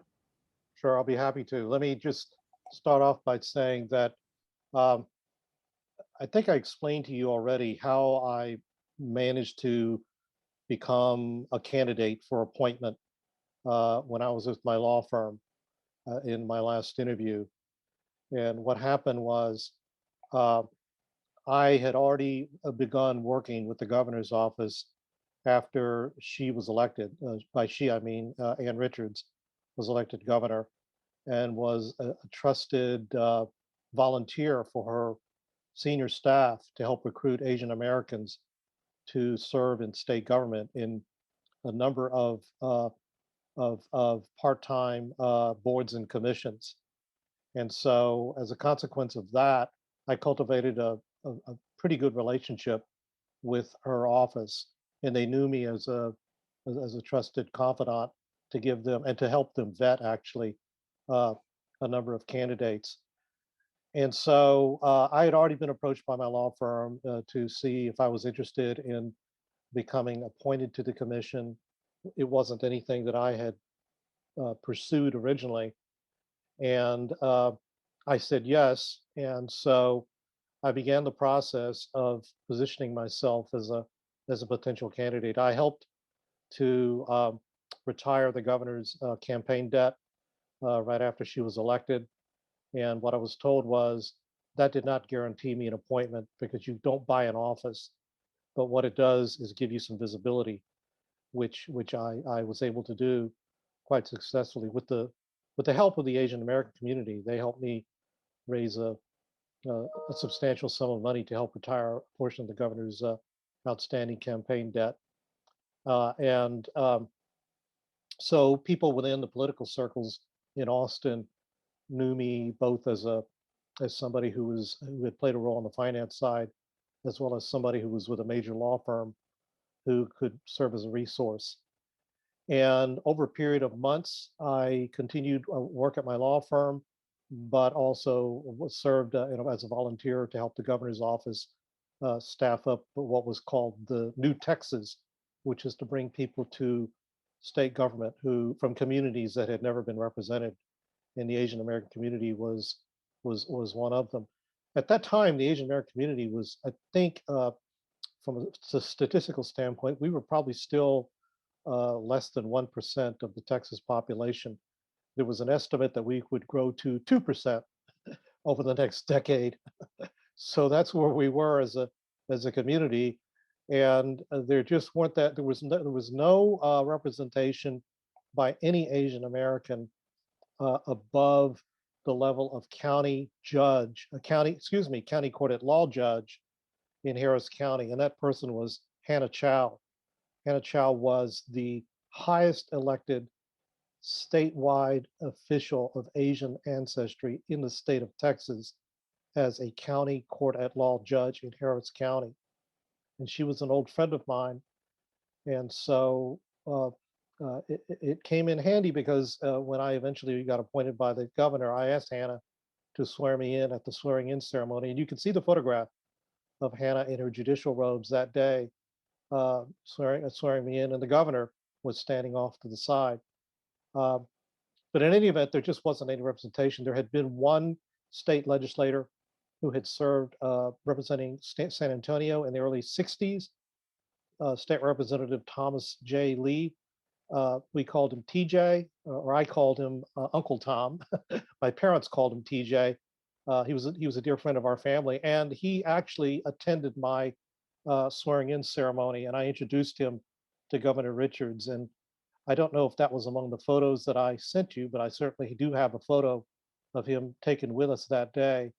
And in fact, in my my speech that I gave, my remarks I gave on that occasion, I recognize State Representative Lee as being the only Asian American ever elected to the Texas legislature in Texas history. And I was happy to see him be with us on the day I was sworn into office. So anyway, so what happened was I positioned myself with the governor's office, knowing that there would be a vacancy that would open up on the State Utility Commission after the end of August of 1991. And so I was looking forward to a time when that seat potentially opened up. There was an incumbent Democrat who served in that seat. She actually had expressed interest in staying, but there was a rumor that the governor wanted really to bring in different people. So I continued to keep myself viable for that appointment. And then as the days went on, I paid attention to what was going on, trying to keep close to the rumor mill. These were pre-internet days. We did have emails, but there was no such thing as a web browser or nobody really had access to what was called an internet. That didn't come along. That actually didn't come along until I was on the Public Utility Commission. So much of our intelligence was gathered by phone, just talking to people in Austin who would call me periodically, me calling them, that sort of thing, all from my law office in Houston. But anyway, one day, I got a phone call from the governor's appointments director who called me to let me know that it was a very competitive process and not to get my hopes up because the governor had a lot of friends who had been waiting to be appointed to major positions. And she feels very strongly about her friends. And although my efforts were deeply appreciated, there was, they wanted me to not to have any elevated expectation that I was going to be appointed to that position. And I said, fine, I understand. And I understand that there were a number of incumbent office holders who were seeking that position, There were some judges, I was told, one or two state representatives, a number of people from different communities around the state. Um, but one thing happened, and I'll go ahead and share it to you. Well, I got a phone call from State Senator Rodney Ellis, who heard of that my name was in the mix. And he called me up, and I had met Rodney during the campaign trail in 1990. And he said, Bob, he said, I understand they're looking at you for appointment to the Public Utility Commission. I said, yes. He said, I want to help you. He said, we need to get a person of color on that commission. We've never had one. He said, there's nobody from our community, the African-American community, who's got your background. You are it. So we want to back you. And I said, I appreciate that. He said, so let me see what I can do to help you out. And so that was a start of a friendship that has endured even to this day, professionally, of many, many years. And Senator Ellis is now serving in the Harris County Commissioner's Court. But he was vital. His support was instrumental. He was very close to Ann Richards. He was probably the highest ranking state official in Harris County at the time she was elected, who was within the inner circle of her campaign team. So to have his support was key to my getting appointed. But anyway, so I had been told by the governor's office that I should not have any elevated expectation that this was going to happen, and I said, fine, I'll just continue doing what I'm doing. I was somewhat disappointed, but it's politics, nothing personal.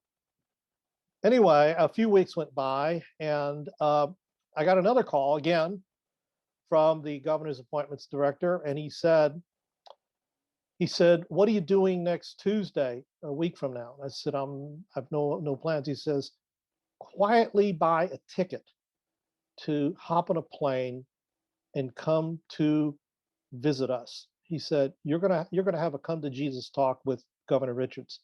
I said, really? He said, yes. He said, do not tell the news media, do not tell anybody that this is happening. If you do, you're through. And I said, hey, no problem. So I bought a ticket, hopped on a plane early that morning, went to the governor's office.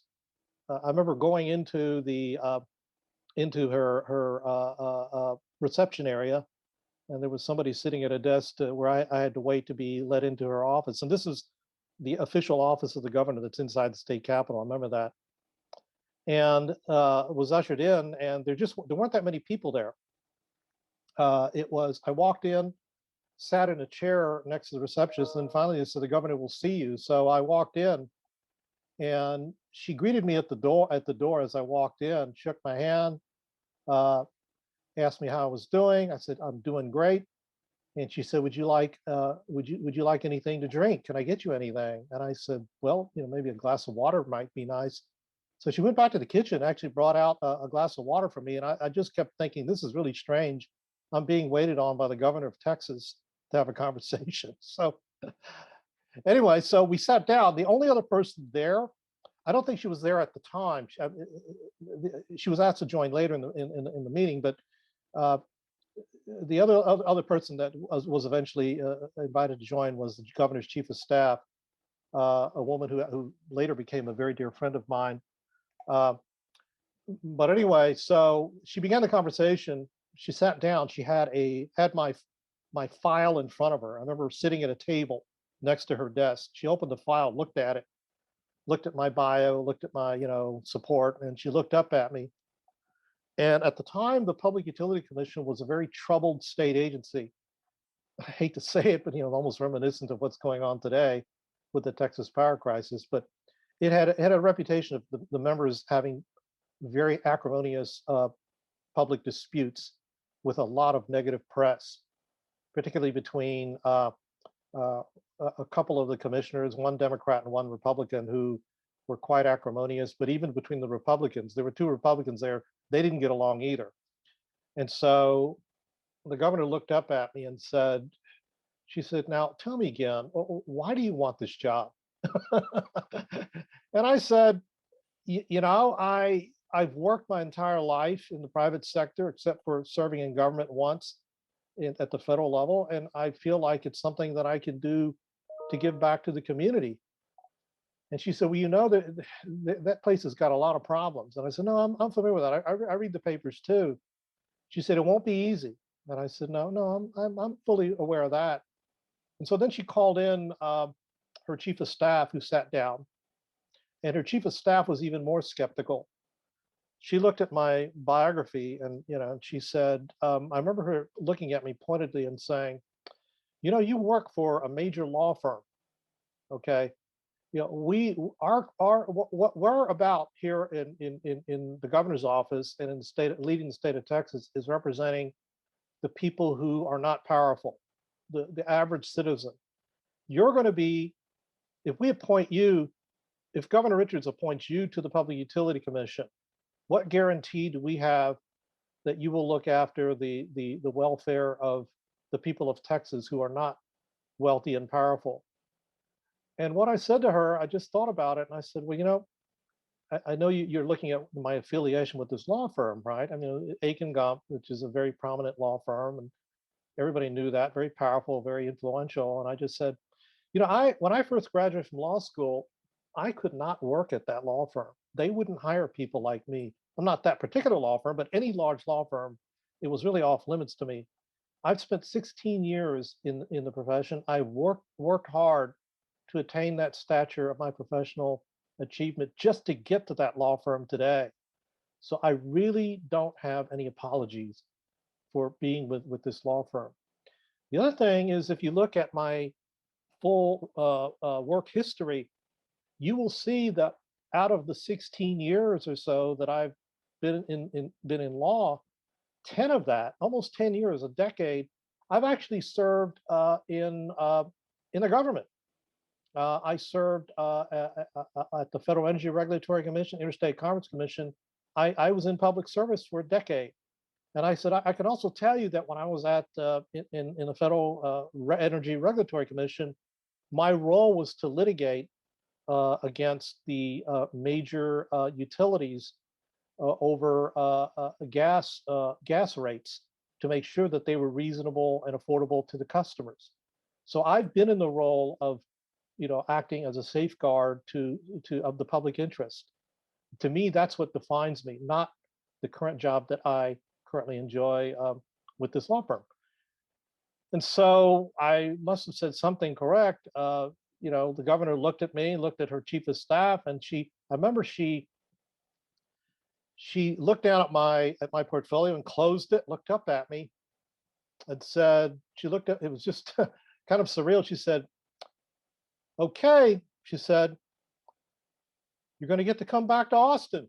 You looking forward to it? I said, hey, if I have to move back to Austin, I'm willing to do that. She said, okay, we're going to be in touch. Have a great day. So I got up to leave and I was kind of stunned. I thought, well, did she just make a decision right there? So I was ushered out. I was met at the door by the governor's appointments director. He actually been standing off to the side. He wasn't seated with us at the table, I remember, but he was seated off in a chair in the room listening. And so he was by the door. And so he ushered me out. And so I walked out at the door of the governor's office with him. And I said, did she just appoint me to the commission? He said, no. He said, you thought you may have heard that, but that wasn't the case. I said, seriously? He said, no. He said, she's got to make some other phone calls right now. We'll get back to you. And I said, okay. And he said, oh, by the way, you're not supposed to tell anybody you had this conversation, right? I said, yeah, no problem. So I remember going back home and I told my wife what had just transpired. And she said, well, what happened? I said, well, it's just really kind of strange. I thought the governor offered me the job, and then her staff told me no. So I don't know what to expect at this point. And so I remember going back to the office, and then about a week later, I get a phone call. Again, it's from the governor's office, and then it was the appointments director, and he says, are you somewhere private? Can you close the door? I said, sure, I'm in my office. I'll close the door. And he said, fine. So close the door. He says, okay. He says, next Thursday, you and whoever you want to bring with you are going to hop on a plane, and you're going to be at the governor's office at 10 a.m. and we're going to have a press conference. And I said, a press conference? Is yes, the governor is going to announce you. He says, the next person you're going to get a phone call from is the governor's press secretary. You're going to talk to him. He's going to give you all the details, and you're going to show up in Austin. He says, you are not to tell anybody that we had this conversation. So I said, sure. And he says, only share this with anybody, with people that you need to share it with, like your immediate family or whatever, and keep this under wraps. I said, no problem. So what happened was, when I told my wife that it was about to happen, I do remember that on the day we decided to take off, I did bring with me, besides my wife, there was a woman who did public affairs, public relations work that was a friend of mine. I'd gotten to know her on some of the political campaigns in Harris County and in Houston, and I asked her to come with me because she was more expert at sort of coaching me in terms of what to expect at a press conference, what to say in my public remarks. And I remember on the plane to Austin, we drafted a statement. I remember it was a very short statement, and she timed it. She took out a stopwatch, and it was a statement of acknowledging thanks to the governor for my appointment, what I want to do for the state of Texas. It was very, like 3 sentences, and she had me repeat it several times while I was on the plane to Austin, and it came in good stead because what happened was we wound up at the governor's office. I remember the press secretary met me, and it was the deputy press secretary at the time, and he was going to take me to the governor's reception room, and I'm trying to remember exactly where it was. Was it the reception room?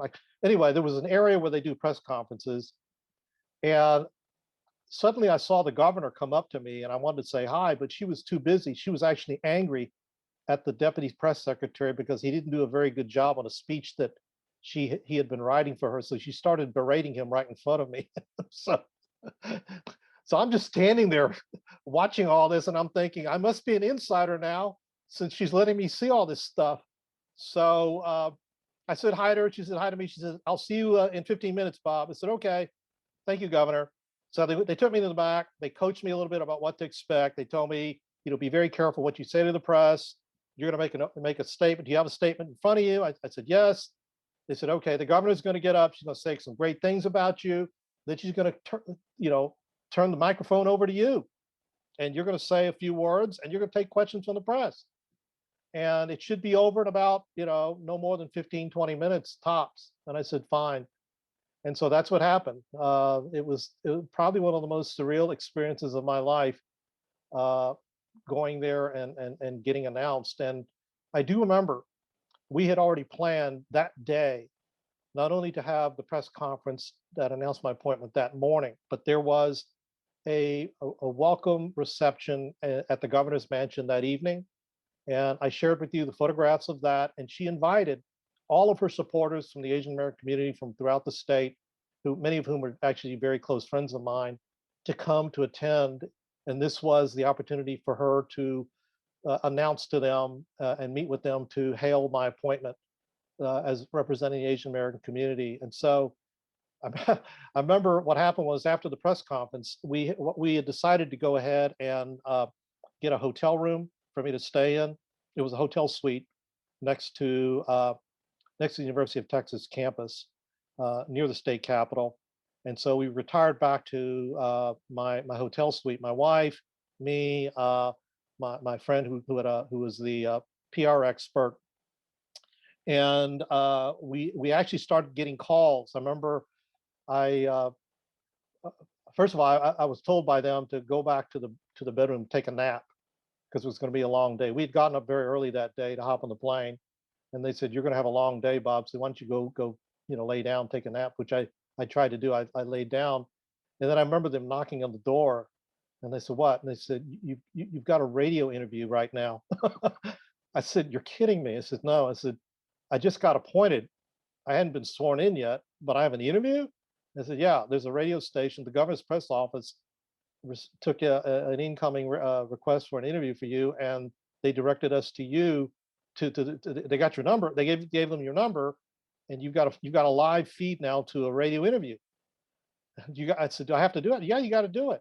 So got up out of my bed, walked over to the telephone, and actually did a live interview right there. I'd just been announced that day. That was that afternoon. So I did the interview, and I remember they started asking me questions about what are you going to do about high utility bills and that sort of thing. And I tried to come up with something that was, non-committal but politic, something to that effect. But anyway, that was really fascinating. So anyway, what happened was later that evening, around 5 o'clock or so, we all went over to the governor's mansion. I remember it was a wonderful day. It was I'm trying to remember, it was October, I think, 1991. So it was a fall day in Austin, and the weather was wonderful. The sun was starting to set, and the governor was there. Lena Guerrero, who was the chairman of the Texas Railroad Commission, was there. Said hello to her. I did not really know her that well. She was a state representative who was a major supporter of Ann Richards' campaign for governor. And there was a vacancy on the Texas Railroad Commission at the time, and Ann had just appointed her about a year earlier to fill out a vacancy. The vacancy was created, I believe, when one of the incumbents wound up filling the unexpired term of Lloyd Bentsen, who was serving the United States Senate. So there was a vacancy that opened up in the Railroad Commission. She was designated the chair, so she was there. And so it was really, really nice to have both the incoming commissioner, and I didn't know I was going to be chair eventually, but Governor Richards appointed to the Public Utility Commission, Governor Richards appointed to the Railroad Commission. We were all there, along with the representatives of the Asian American community. I do remember the governor came up to me when I got to the reception. This is how Ann Richards works. She always finds a way to make light of something you've shared with her publicly at your expense. And so she came up to me and said, "How you doing?" I said, "Oh, I'm doing fine." She says, "You feeling good?" I said, "Oh, I'm feeling great, Governor." She said, "What'd you do after I saw you this morning?" I said, "Well," I said, "we got a hotel room here, and I went to go take a nap." You know, big mistake, right? So she kind of laughed it off, and then so when it came time for her to make remarks to the group, I remember her getting up and saying, she said, I want to tell you, we had a really great day for Texas and for the Asian American community. As you all know, I just announced that I've appointed Bob Gee to be my appointee to the Public Utility Commission of Texas. And I got to tell you that after Bob and I did the press conference this morning, Bob went back to go take a nap. Bob, this is a tough job. If you can't take 15 minutes of press conference, this is going to be a long term for you. And so everybody laughed at my expense. I laughed, and I thought, okay, I get it. That's what this job's going to be all about. I'm going to have to sort of negotiate my relationship with this governor. I'm up to it. So anyway, let me stop right there and see if you have any questions, Ann. I've gone on. I don't want to turn this into a monologue. Let's see if you have anything. Oh, this is fascinating. We also have never had a chance to talk about your wife and your family. Yes. Can we talk a little bit of when you met her, how, and then? Sure. Thank you. I had met her about 2 years. Let's see, about 2 years earlier, on a blind date set up by a college roommate who was desperate to see me married. More desperate than I was, actually. And so he had gotten married early on after we got out of school and already had a family. So he wanted me to meet a woman who he didn't know himself, but she was the sister-in-law of somebody that he knew. And so he set me up with a blind date. And at that point, I was taking a lot of blind dates, so it was no big deal. And so eventually, it started off kind of rocky, but primarily because my wife thought that I found out later. She said I talk too much. So anyway, so we got married. We actually got married the year that I got appointed to the commission. We got married in August of 1991, and I got appointed to the commission in October. And so it was interesting because I was going to have to move to Austin, but I had just gotten married. So what I did was, I remember for the first year and a half I served on the commission, I actually kept my household in Austin. She had an optometric practice in Lake Jackson, so she was still doing business there and driving. She was living at our house in Houston. She had a house in Lake Jackson, but she had begun to put it on the market to sell it. But she was still commuting to her optometric office in Lake Jackson each way. I think it was around something like 50 miles each way. It was just an incredible drive each way. But anyway, so I would get in my car either on Sunday night or early Monday morning and drive to Austin, spend a week at an apartment that I rented, and then on Friday afternoon, drive back to Houston to spend the weekend with her. And I kept up that routine for a year and a half. So the first year and a half we were married, we actually had a marriage by distance, separated by, you know, the 150, 160 miles between Houston and Austin. And I look back on that period as and really have to say that I was so blessed by having somebody who was so supportive in the very early years of our marriage. I also remember that we actually had not been able to do a honeymoon at the time we got married, and actually had to do the honeymoon after I'd been appointed to the commission. And remember flying out of Austin to go to our honeymoon. We went to Hong Kong, and we flew from Austin to Hong Kong at the time. But for the first year and a half, I commuted, and then until her house got sold, I actually put my house up in Houston on the market, and then we did buy a house ultimately in Austin, and then she moved in to join me, joined a group practice, optometric practice in Austin, and we lived in Austin for the period thereafter for the next 4.5 years. So our home life became much more stable because now I didn't have to commute anymore, and called Austin my residence. We bought a brand new house. I remember it was just a frame when it was on the market, and so we were able to buy it brand new and have it customized, which was nice. And it was in a developing area of Austin at the time. Not so much today. It's pretty much well within the city limits, and everything's been vastly developed in that area since then. And it was a very lovely opportunity for her to come to Austin. Austin was a lot slower than Houston. She really blended well into the community. We made a lot of friends. That's the other thing as a state official. You don't need to go out and look for friends. You have more friends than you can ever count, right? So I had lots of people wanting to meet me, become my friend. We had some old friends that we knew who also had been living in Austin, so that was nice. We actually met people in the Asian American community in Austin. It was very small back then. My wife got to meet some of them. I met some people from who were active in the Asian bar who lived in Austin. So, again, everybody was gravitating to me because I was so unique. Number one, I was a senior state official, but number two, I was Asian American. And so if you were within the Asian American community, this is something you've never seen before. And there were people who lived in Austin from the Asian American community that I had never met, and they had been there for years, literally decades. And they were active in the community, but I had never met them even when I was in Houston, and had very little interaction. Suddenly, they wanted to meet me because here was somebody that they could rally around as a reference point and maybe help the community. So I decided then and there that I was going to try to do what I can to, spend some time with them as well while I was in Austin because of my unique role. And I later learned that it actually made me a figurehead, not only just in Austin, but throughout the rest of the state. I was invited by some friends of mine in Dallas, the Dallas Asian Chamber, to come give a keynote speech at their gala, their annual gala. where they invited major corporate sponsors.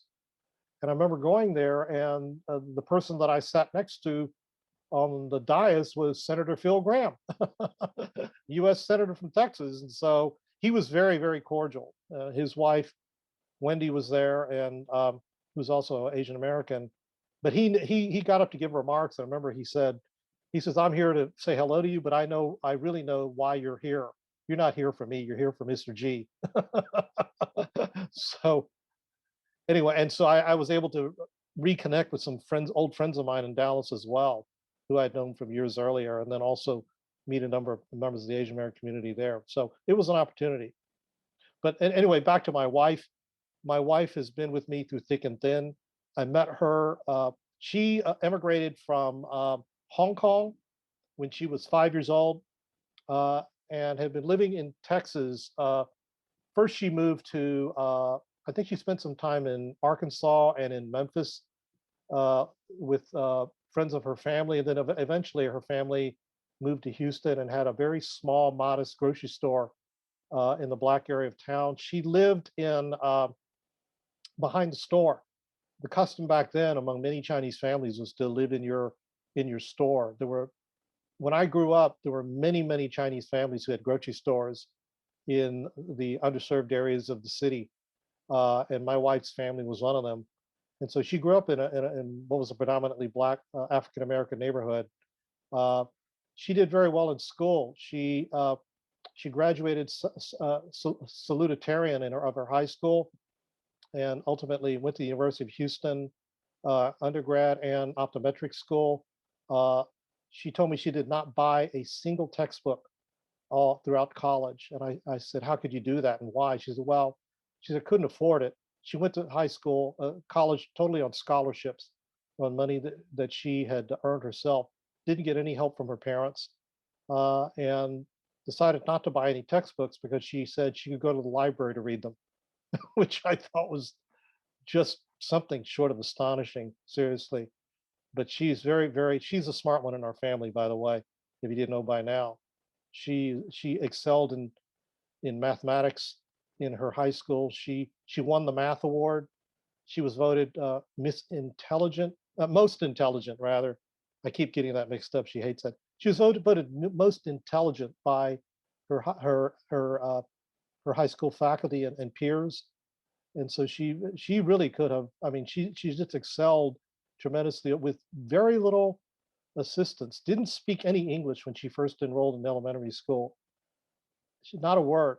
She spoke our family dialect, Toisan, at home with her mother and father and siblings. Uh, and I said, "Well, how did you manage to learn English?" She said, "I picked it up from my classmates." I said, "Well, how long did that take?" She said, "Maybe about 3 or 4 years to become fluent." And I said, "Well, how did you do in school before that?" She said, "Well, I made terrible grades." I said, "Well, yeah, you couldn't speak English." And she said, "Yeah, but ultimately around fourth grade, it all began to click. And so my C's started to turn into A's."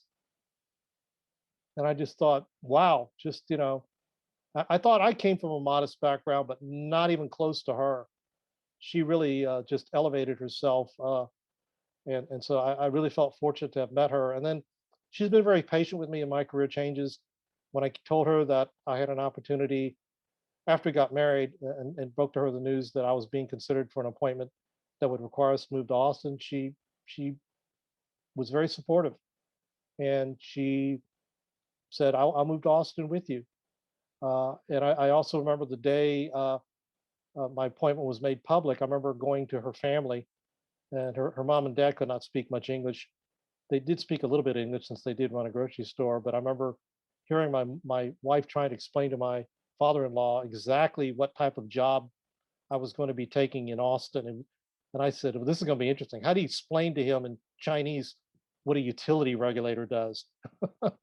So, but he understood. And so she went with me to Austin, not for the first year, but after a year and a half, she moved, joined me. And then uh, at the time, I thought that the arrangement that I had with my old law firm was I was going to maybe stay 2 or 3 years, serve, in that office, and then leave and go back to private practice, and then make Austin our home. Well, As it turned out, it didn't work out that way. Ann Richards did not win re-election, and as a consequence, my plans. I had planned on resigning actually from the commission after she won re-election and going back to the practice of law, but she didn't win re-election. And before I could make a decision about whether to resign, I did get a call. I think I mentioned this earlier from the Speaker of the House, Pete Laney, who wanted me to stay another 2 years, which I did. And then those 2 years were actually probably some of the most exciting years of my term in office in Texas, which ultimately led to my appointment for a position in Washington by President Clinton. And when I broke the news to my wife that I didn't, that I wasn't planning on going back to the private sector, but instead would perhaps take a federal appointment, asking her thoughts, she again was very supportive. And again, and she was willing to move with me to Washington. This would take her completely out of her comfort zone. The only state she had lived in really since 5 years old was Texas. That's all she knew of.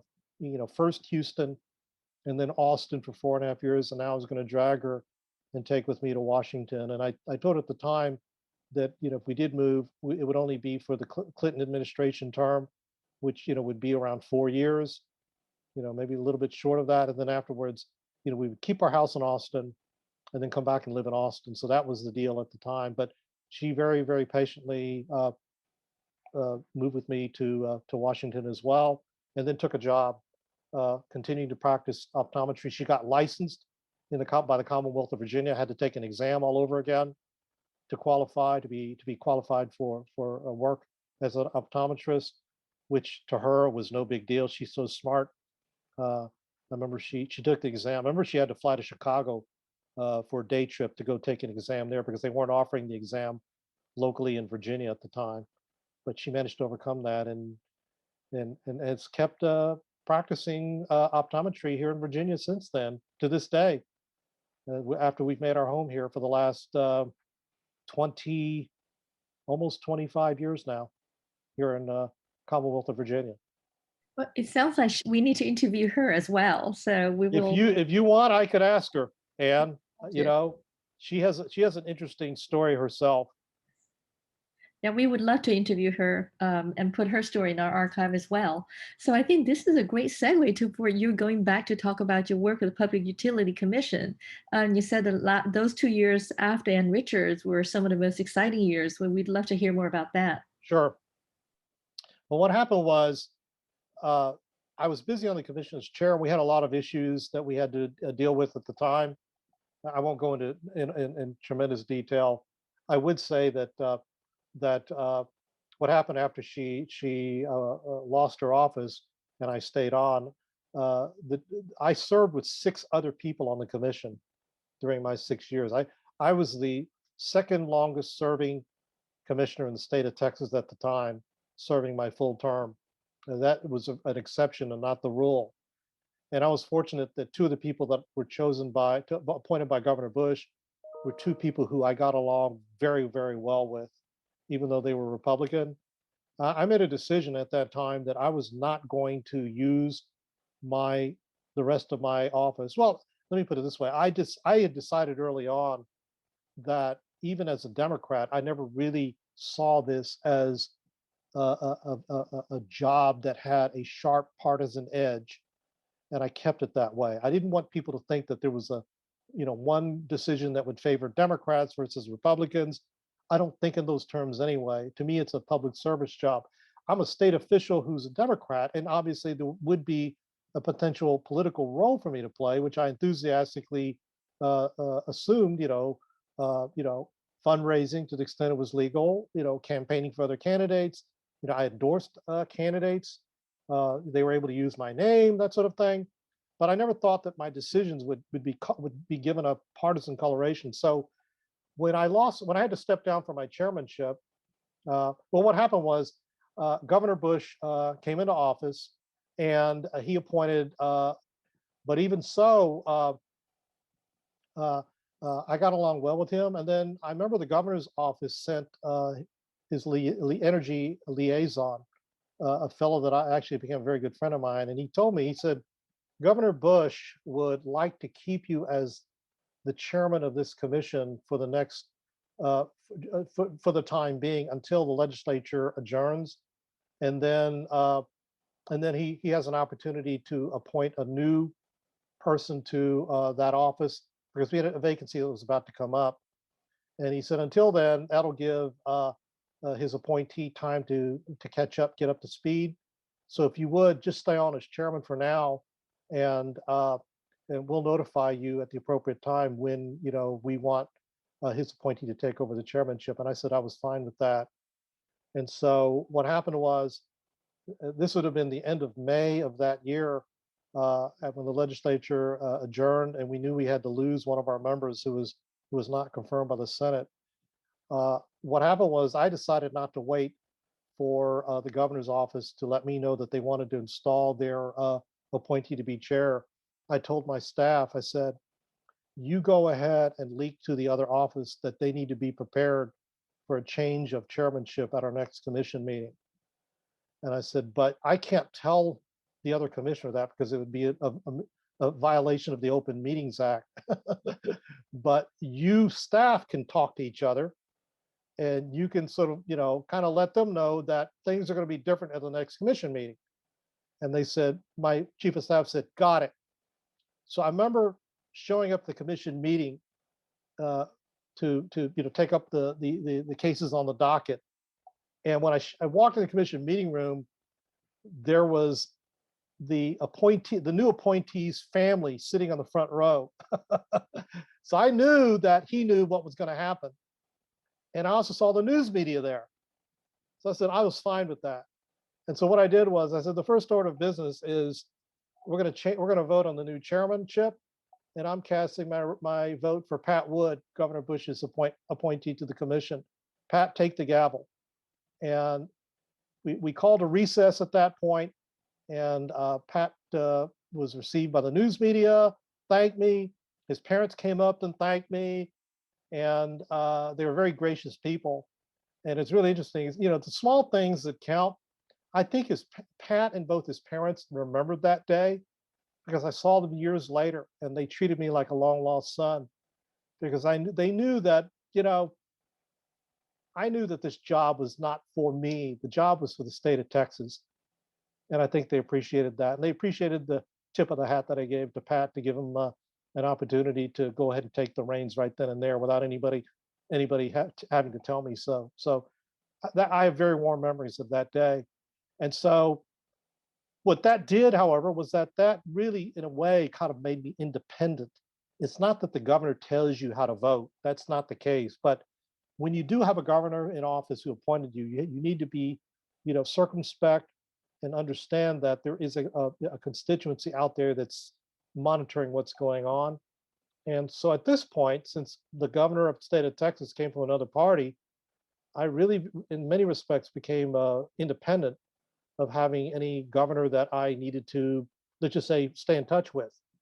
Although I do have to say that whenever the governor's representative came over to visit with the other commissioners that were appointed by him, he did come by to visit with me as a courtesy to let me know what was going on, and I appreciated that. But anyway, about that time, I was starting to take a very active role at the national level. I had been very active since my early days as a commissioner in the Electricity Committee of the National Association of Regulatory Utility Commissioners. I started off as a subcommittee chair and would attend these meetings all around the country. We had 3 meetings a year all around the country. We did 1 annual meeting in Washington and 2 that would be wherever they had planned to meet that was convenient for the membership. And they floated around the country having these very large meetings of all the state utility commissioners from around the country, all 50 states and territories, and all the utilities that were regulated by them, and all the special interests that were affected by our decisions were all there. So these would be massive gatherings of, 4 or 5 days with, 1,500 people. And so I became very active in one of the committees. And ultimately, with people leaving office and transitioning to new leadership, I was asked to assume the chairmanship of the Committee on Electricity for this association, which was fairly significant at the time because there had been major legislation at the federal level that opened up competition between power plant owners and operators throughout the country. And Texas was part of that evolution. The restructuring of the Electric Utility Commission at what was called the wholesale market level was occurring right at that time. And there was a need for the association representing state commissioners to have a voice in Congress to help influence the direction of legislation. And so what that did was that opened an opportunity for me to go to Congress multiple times and to be asked to provide testimony in congressional hearings. And so I took several trips to Washington during those 2 years, testifying on Capitol Hill, getting national recognition for legislation I was, or legislative amendments that I was proposing, getting my name mentioned in national news media. I was not thinking of ever going back to Washington at that time. I thought it was just a lot of fun to get out of Austin, to, sort of put on a new hat. I was no longer the chair of my commission, but I was, getting national recognition at the time.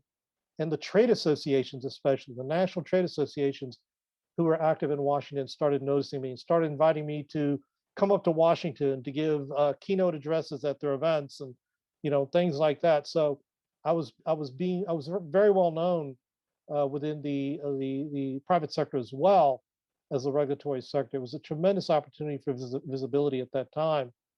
And so I did not think that my last 2 years of the commission were wasted just because I was no longer chair. In fact, I had the benefit of turning it to my advantage.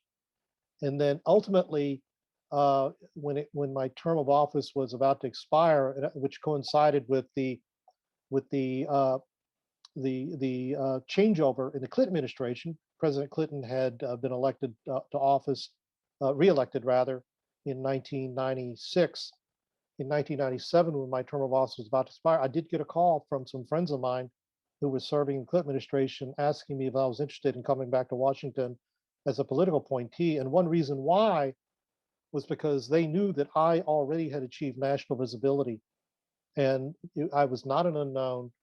I was already well known within the energy community by appearing multiple times in testimony in Capitol Hill. And the Clinton administration was also very interested in getting behind potential federal legislation that would be sponsored by President Clinton. So they wanted somebody who had some working knowledge about what was going on at the state level. There's a whole long story about how I got appointed. I won't go into any detail now. But what I do tell people was that actually it was much tougher to get appointed at the state level than it was at the federal level. I know that as a fact. The short list at the federal level was a lot shorter than it was at the state level. I know that as a fact. One story I do want to share before we adjourn, Anne, is how my appointment in Texas was finally taken over the finish line. I do want to share that story. It was a debate within the governor's office and their staff over who should get the appointment. I did not know this until after I got the appointment. I was told this because one of my friends who was an Asian American appointee had talked to one of the people in the room who shared the conversation. And what happened was there was a debate within the governor's office. I had gotten a phone call from the governor's one of the governor's deputy chiefs of staff telling me that she said the staff was going to help push me for the appointment. But she knew that there was going to be some internal opposition, but to sit tight. I knew that early on, even when my candidacy had its ups and downs. But what happened was, when they finally came to the decision day to tell the governor, who to recommend, this was a meeting with the governor, there were certain people who went to the mat with me. And one of them was an African American deputy chief of staff who had worked for Rodney Ellis, who went to the mat for me, and told Governor Richards that she had to appoint me if she really wanted to make good on her promise of the new Texas, because because of my Asian American background, but not only because I was qualified. In fact, I was the most qualified on paper, but because of who I was and what the community I represented. And he was the one who helped me over the finish line. And I remember coming up to him, even years later. I remember coming up to him at Governor Richards' memorial service in 2007 when she passed away. I went back to Austin for that. And I came up to him and I said, you know, I've never told you this, but I knew you were the one who got me over the finish line. And he said, I said, I know it's true. Can you verify that? And he said, yes. The irony, I got to tell you, the irony is I'm actually doing some business with him right now on the Texas Power Crisis. So I'm not going to name his name, but he's remained a very dear friend of mine over these many, many years, over 20 years ago. Anyway, I just thought I'd share that story. That's fascinating, absolutely fascinating how you got appointed. And so listening to your story, I mean, you're eminently prepared. I think at every juncture in your career move, you have worked really hard to get there, but also you also recognize opportunities, and then you can always turn an opportunity to your advantage. And that's why I think you progress so quickly and so successfully through these different steps. So for younger audiences who may be watching interview, what advice would you give them if they hope to aspire to the kind of success in career as you have? What I tell them is, this is advice I give just to any group of high school or college age students. Become the master of your craft. That's the first thing you need to do. Whatever discipline you choose, be the best at it. You got to establish that. There's no shortcuts on that. But also, when you see the opportunity, what you need to do is understand that, you know, the worst thing you can do professionally is get pigeonholed and stay in a place too long. And one lesson I learned was that as soon as you wind up, you know, mastering your craft and becoming proficient, you know, if you see yourself doing the same thing over and over again, perhaps you need to keep moving on and start looking for other opportunities. And in terms of public service, I do tell people, I said, try to find a way at some stage in your career to enter public service. That doesn't mean you have to go run for office, which is really, really tough. I chose not to do that. But it does mean that you can serve on a board or commission or something more in a volunteer or part-time capacity. The job I had was actually full-time. You couldn't do it by, you know, others have tried to do it by, you know, flying to Austin for a meeting and then going back home to Houston or Dallas. That's been done. I don't think they do the job that well, but you've got to be committed. You've got to be committed to being mobile. That's the other thing. But I do say that, you know, you don't necessarily start out wanting to be an office holder, but what you start out doing is wanting to serve the community. You know, doing volunteer work in your community, becoming known in your community, working at the grassroots level. You know, you're working on political campaigns, but doing it on behalf of your community, about the Asian American community. That's what I started doing. I got into community work, never dreaming that it would ever land me an appointment in Austin and then ultimately back in Washington. That was never in my, it really never even entered my thoughts. In fact, you know, the notion of me moving back to Austin was just so foreign to me when I started working, you know, getting involved in the community in Houston around in 1988. That was just so distant. I just didn't see that on my career horizon. And that, you know, and then moving back to Washington was even more remote.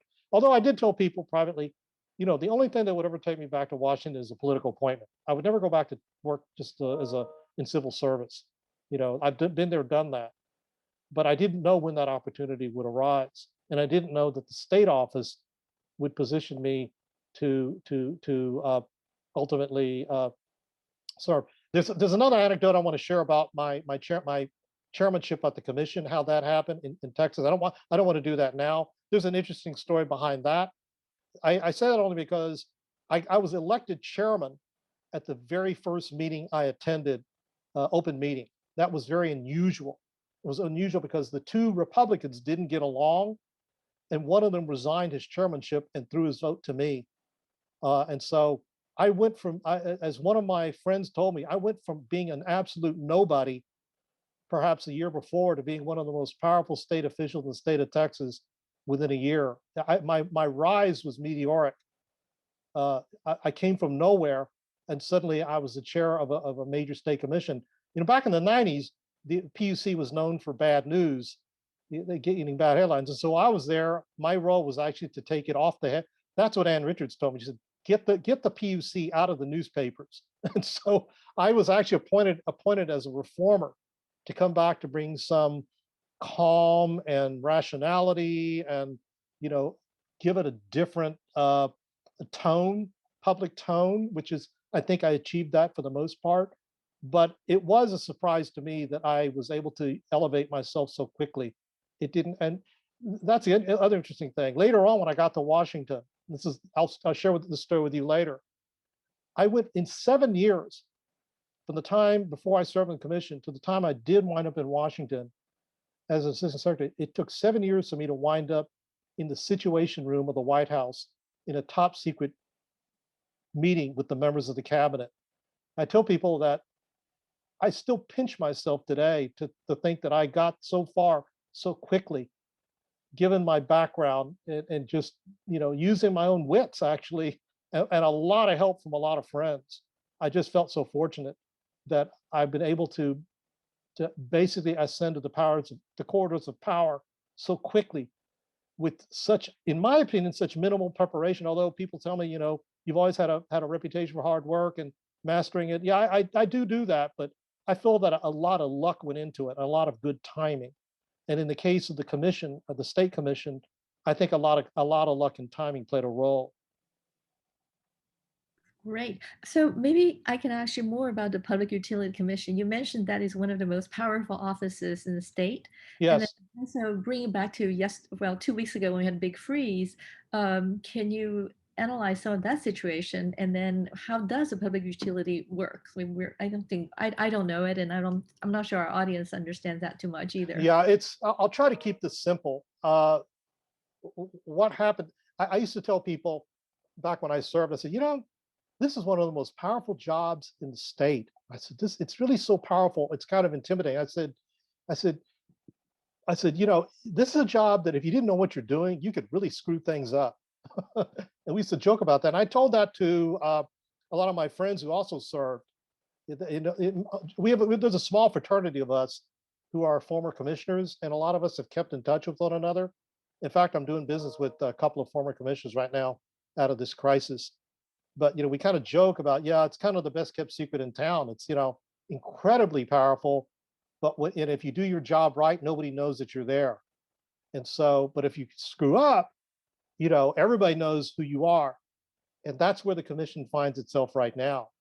They are responsible for having made some decisions during the unprecedented cold snap, which unfortunately led to massive power outage throughout the state.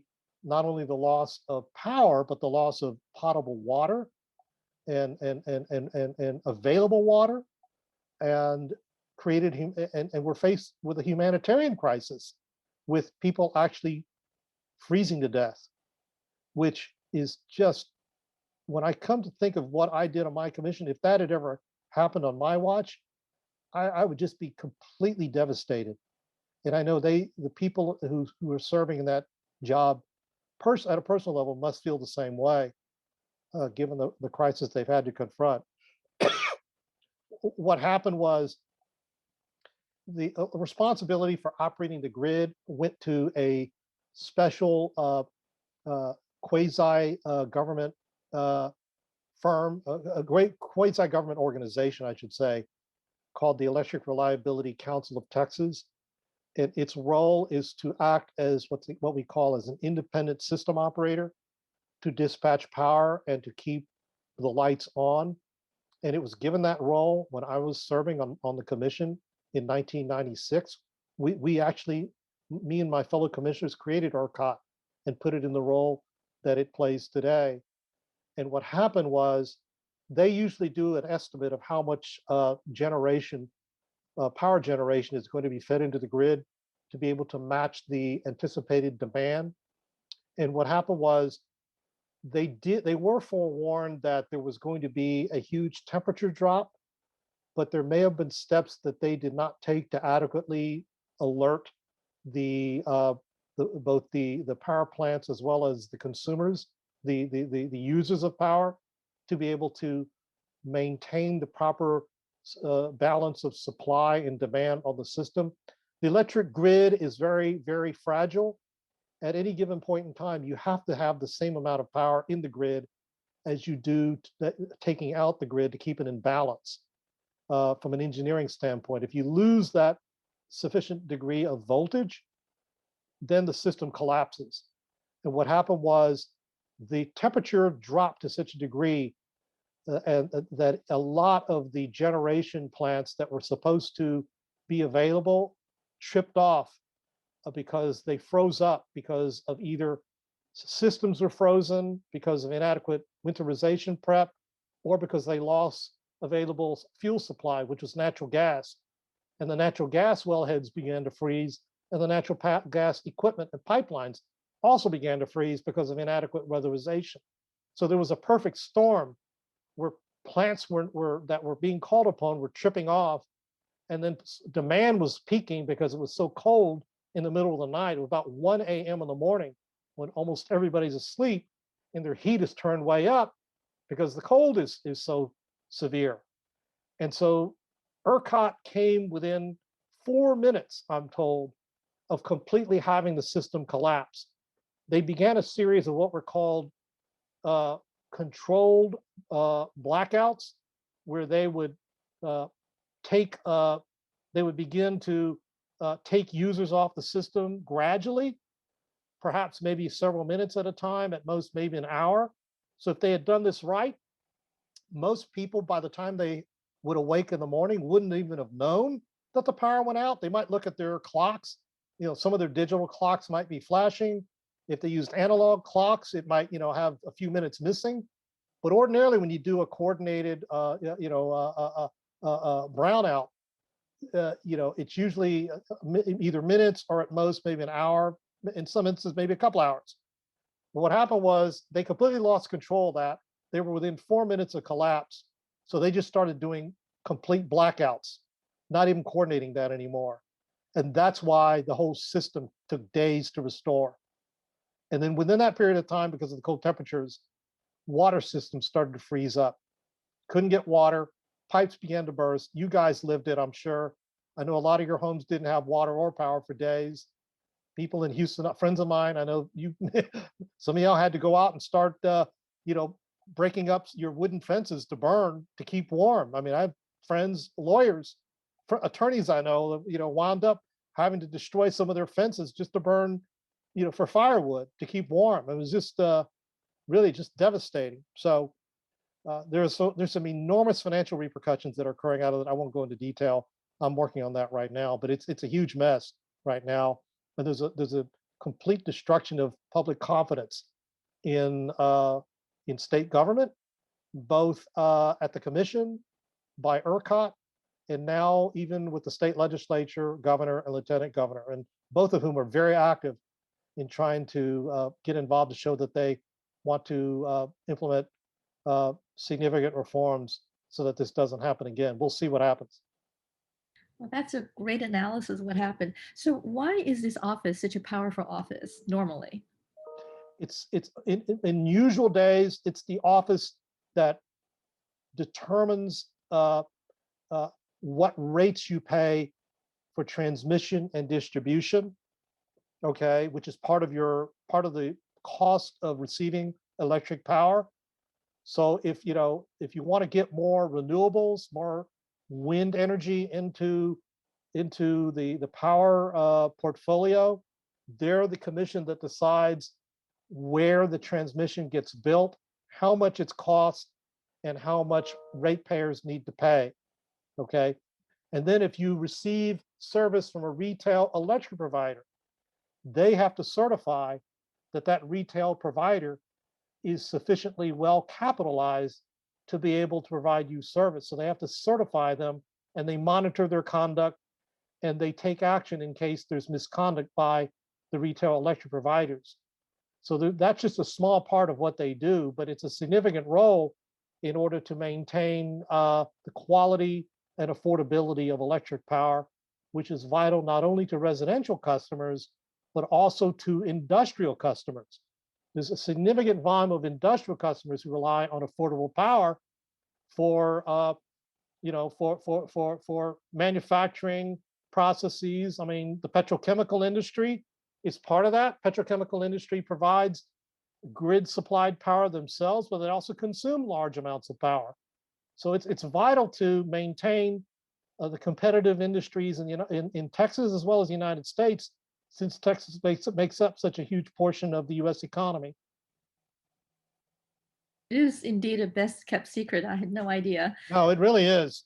Yeah. So we have about 17 minutes left, and I know that there was one topic we may not have covered that you mentioned. There were three vignettes that you'd like to talk about. One is in Austin, while you were being greeted during an event. Oh yeah. Okay. And the other was in South Texas along the border, and the Right. other about White House. So I assume that these two will be covered. These two belong to your Texas. Yeah, I'll go. You want me to talk about them now? The two Texas. Yes. Yes. The Washington one I can share later. It's one of these things where you never realize just how important a role you serve. And I said before that I became an icon to the Asian American community. In many respects, I was larger than life. It's something that I didn't realize as much before I took office. I did realize it when I began serving in office, and then I realized it years later. I actually had been meeting people over even decades later who told me how unusual my appointment was and how noticed it was. But I knew that people were enthusiastic because I was the only Asian American who was visible in state office. But what happened was I had an opportunity. I remember Governor Richards had an open house at the governor's mansion one day, one late afternoon, early evening. She invited, I'm trying to remember what it was. It might have been just an entire afternoon, like a Saturday afternoon. She invited all of her supporters, her strongest supporters, to come to the governor's mansion to have a to have a picnic on the grounds of the governor's mansion. So I was a state official. I've said, Bob, if you can make it, could you be there and kind of show the flag, meet all of the supporters? And these are people from the communities. These weren't just, large contributors. In fact, I don't even think there were any large, contributors. It was really primarily people at the grassroots level, people from community organizations, that sort of thing. They're very diverse, African American, Hispanic, as well, Anglo, and then, a sprinkling of Asian Americans. But I do remember that I was just walking around the community leaders and saying hello, introducing myself, and a woman. I remember a very diminutive, middle-aged, elderly African American woman comes up to me, and immediately recognizes me, and I look at her and she says, "Mr. G, Commissioner." I said, "Oh yes, hi."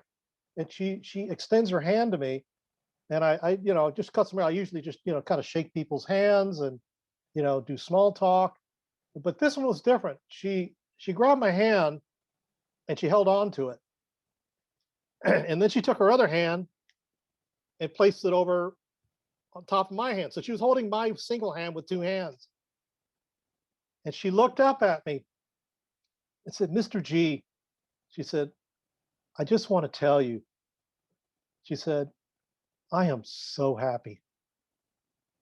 I am." Even today, this kind of chokes me up. She said, "I'm so happy. I'm so happy for you. And I'm so happy for your people." And I knew what she meant. If she was African American, there had been, African Americans who've been in state government, legislature, that sort of thing. I think some of Governor Richards' appointees were also African American. I remember there was a very excellent chairman of the Texas Environmental Quality Commission, John Hall, was African American. But she looked up at me and said, I'm happy for you, and I'm so happy for your people." Mm-hmm. And it really touched me. And then I began to realize that my appointment was more than just an icon to my own community. It was an icon to other underserved communities as well. That, you know, it's what Rodney Ellis had told me. He says, we need a person of color. There's nobody who has your qualifications from our community. You're it.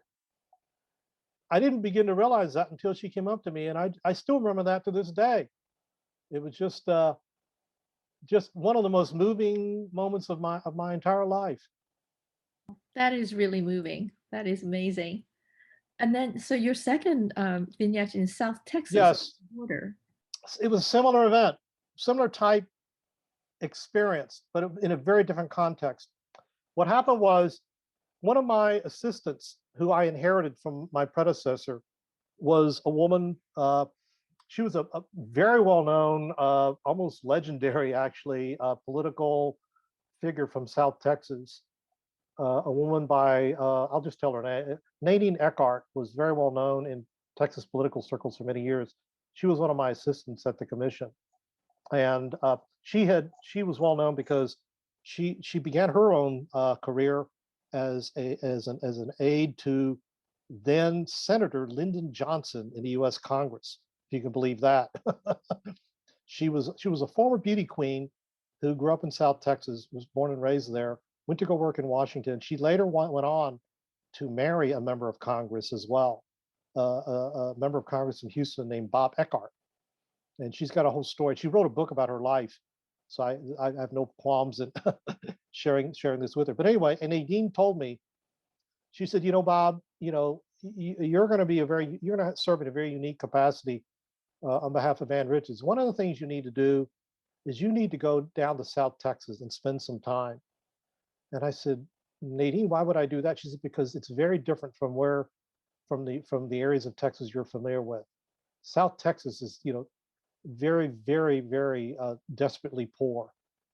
There was areas of South Texas called the Colonias, which were neighborhoods that were developed by, let's just say, unscrupulous real estate developers that were unfinished, but people were living in them, squatting in them. And it was written up, it was a very sad story written up by the New York Times and got a lot of national news media. She said, you need to go down and just go talk to them and get to meet them, get to know them, and have, you know, understand, you know, how they see state government. And I said, fine, okay, I'll spend some time. And so I talked to my press secretary for the commission. He was Hispanic, spoke fluent Spanish. So I said, okay, Guillermo, you and I are going to go down to South Texas. And so Nadine put together an itinerary for me. We worked with some of the members of the legislature in that area, the state representative, the state senator. You know, I went down, and, you know, the state senator, Eddie Lucio, was a marvelous host. He drove me around the whole area in his own pickup truck. We did a lot of community meetings. We met with the business community in Brownsville. We also did a Chamber of Commerce lunch. I remember we actually drove across the border. Went into Mexico to have lunch and drove back into Texas. The border was really seamless at that time. I mean, all you had to do was I'm not even so sure you ever need to show a passport, maybe just a driver's license. Seriously, not the border controls we have today, but I do remember going down there. But anyway, you know, I spent some time with the business community, but then they also set up for me to meet with community leadership, the people who necessarily were not in the position of power, but were the people that were community leaders, the well-known people in the community. And so I did go down to meet with them as well.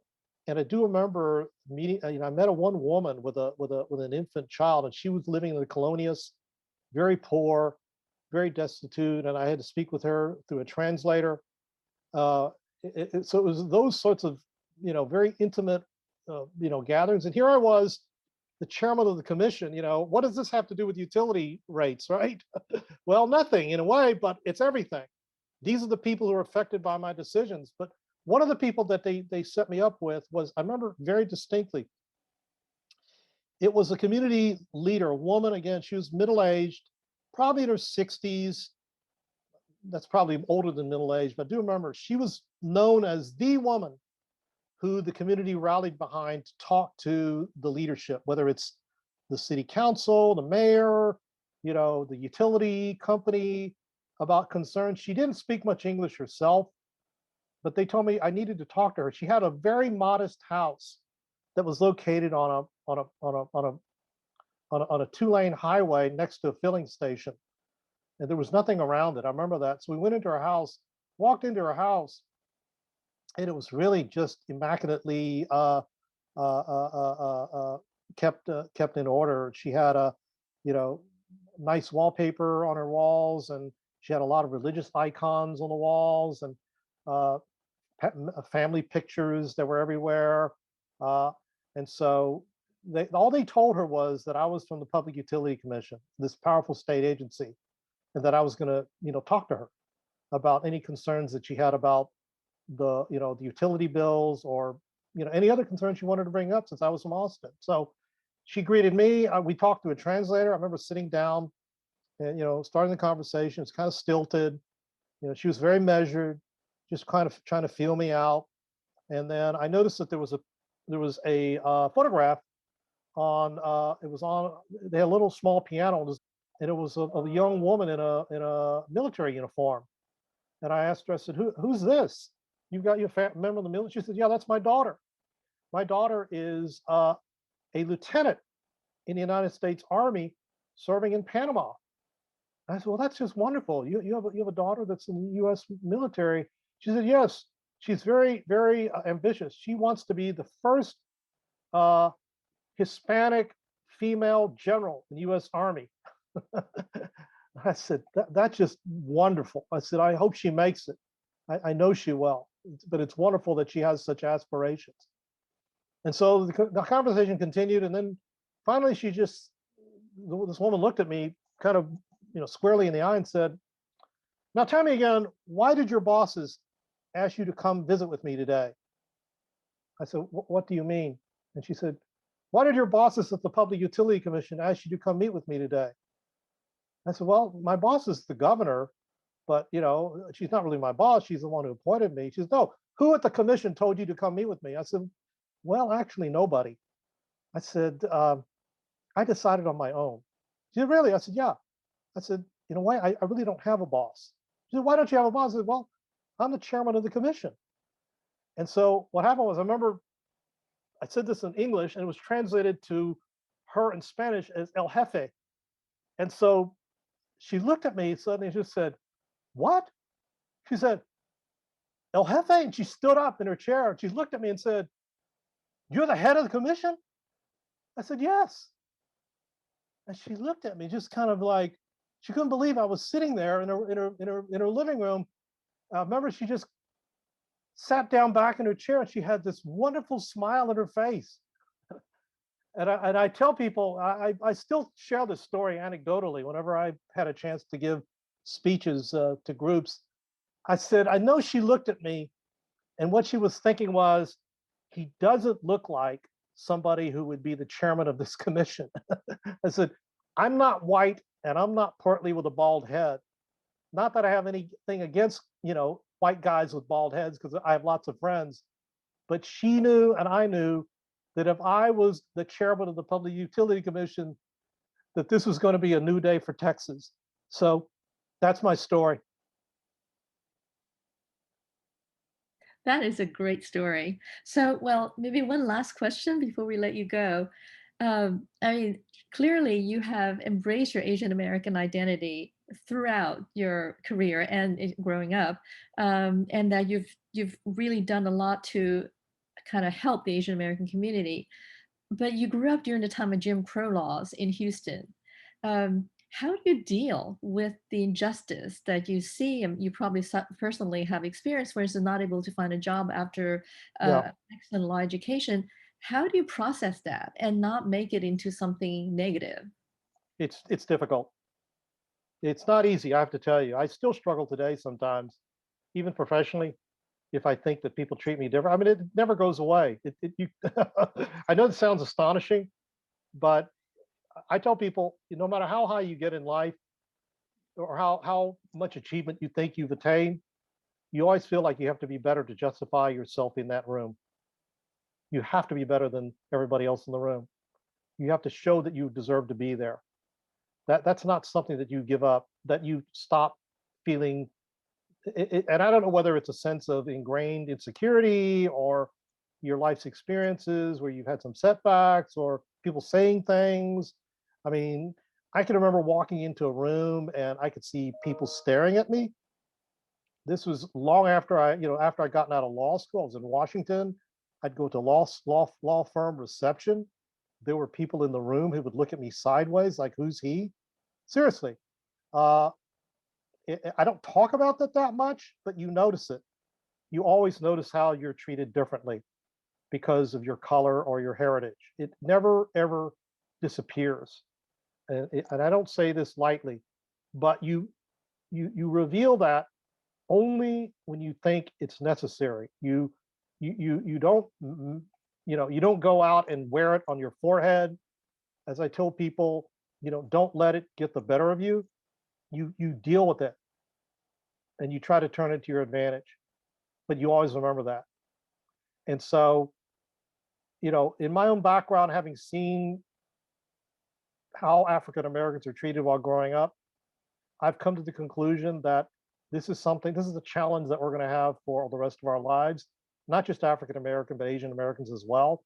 We're still suffering from some of the same acts of discrimination that I saw 30 years ago. I think that and I don't want to get political, but I think that there's been a validation of that type of conduct by some of our national leadership over the last several years that's given license to a lot of dangerous thoughts and dangerous patterns of conduct. I was actually very gratified that I heard President Biden last night call out anti-Asian violence.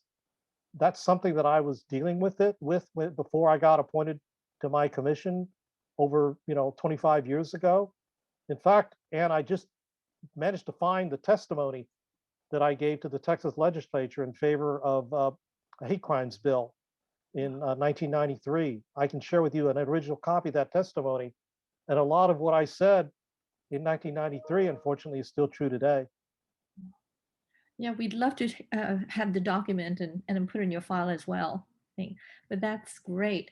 Well, our time is up, but this is an amazing conversation. I learned so much. Thank you for sharing all of your insights and experiences with us. So I think we will stop here, and then the next interview that Anne will schedule, we'll continue with the career, and then maybe with some other follow-up questions that we probably clarify. Great. Well, thank you.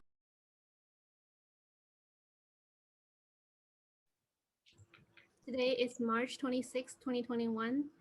Here we have Dr. Ann Chow interviewing Mr. Robert W.G. for the third chapter of his life in Washington, D.C.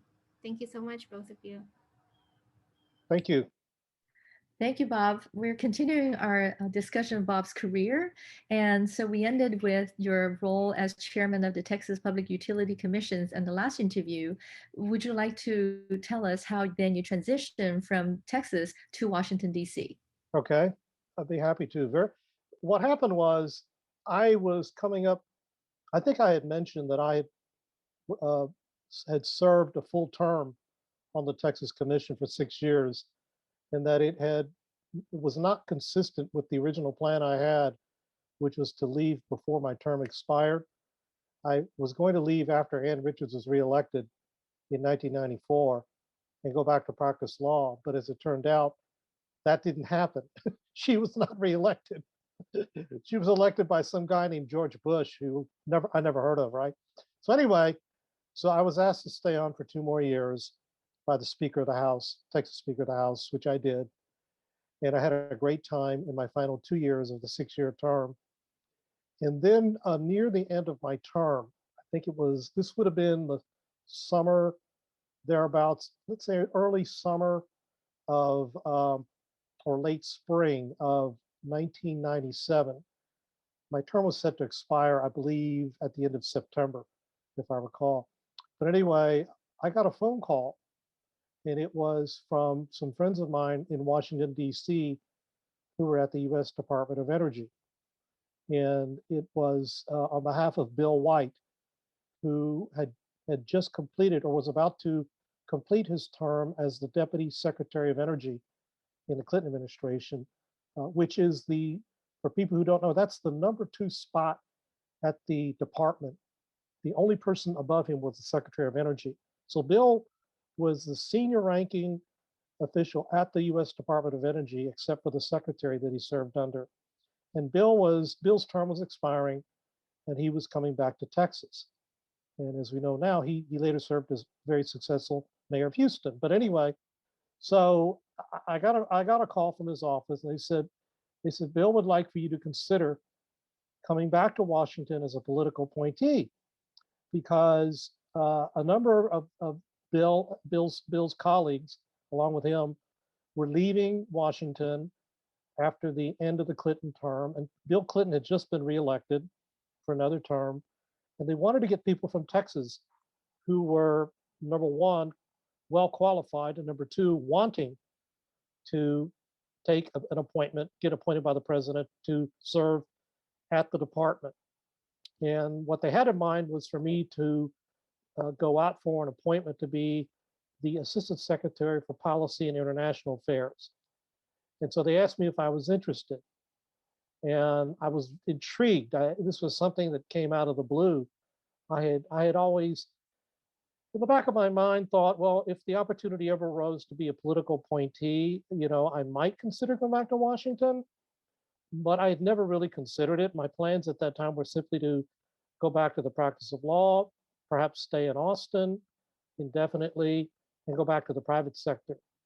So I talked to my wife and asked her what I should do. And she said, well, if you think this makes sense from a career standpoint, I will go with you. Let's go to Washington. I said, well, it'll be a completely different experience. She'd never lived anywhere outside of Texas since she arrived in Houston when she was 5 years old.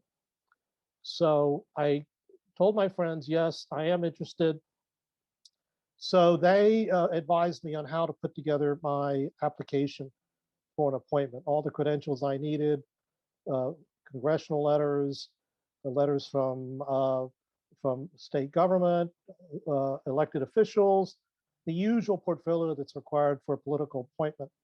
And then all of my background history, I needed to prepare also just to put together an information packet for the White House Personal Office to vet, to see whether I would, in fact, get the appointment. There's nothing that's ever assured. So that was in the works. And then around the same time, perhaps even a month after that, I got a phone call from a person who I knew who was already in the Clinton administration also, who I've been working closely with, and that was the then chairman of the Federal Energy Regulatory Commission, which is the agency that regulates natural gas and oil pipelines in the United States, along with the electric grid in wholesale markets. And I had worked with this woman, Betsy Moeller, over the last couple of years very closely on energy policy matters as a representative of the states, because I was very active in testifying on Capitol Hill. She followed what I was doing. I had many meetings with her. She spoke at a number of meetings with me throughout the country.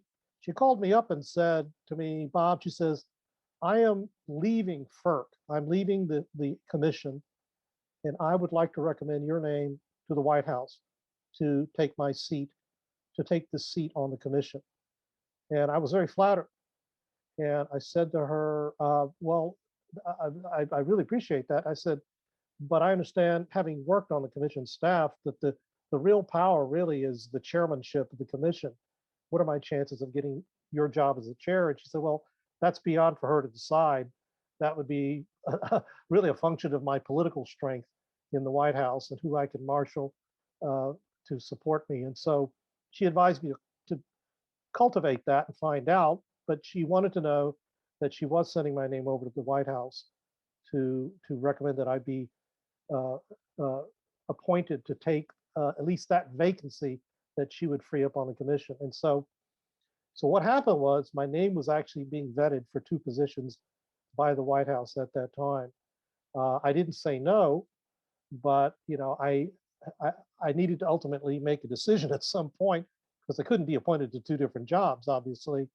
And so as several weeks went by, and then finally, I did make some calls to determine my ability to take a chairmanship, to be appointed as chair by the president of the commission, and was told by political advisors that that was probably out of their reach, and so I accepted that. So it was really a question of whether I just wanted to be a commissioner or to go to the Department of Energy to head an office that was very different from the type functions I was accustomed to in Texas.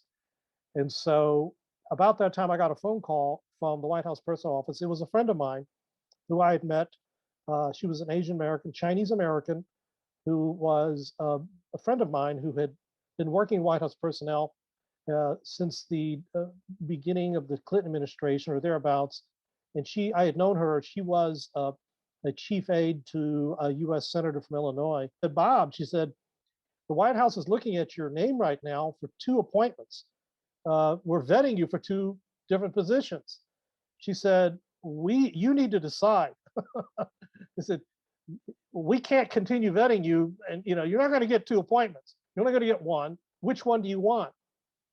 And at that point, I had to make a decision. I said, and the woman's name was Nancy Chen, a dear friend of mine. I said, Nancy, you know what?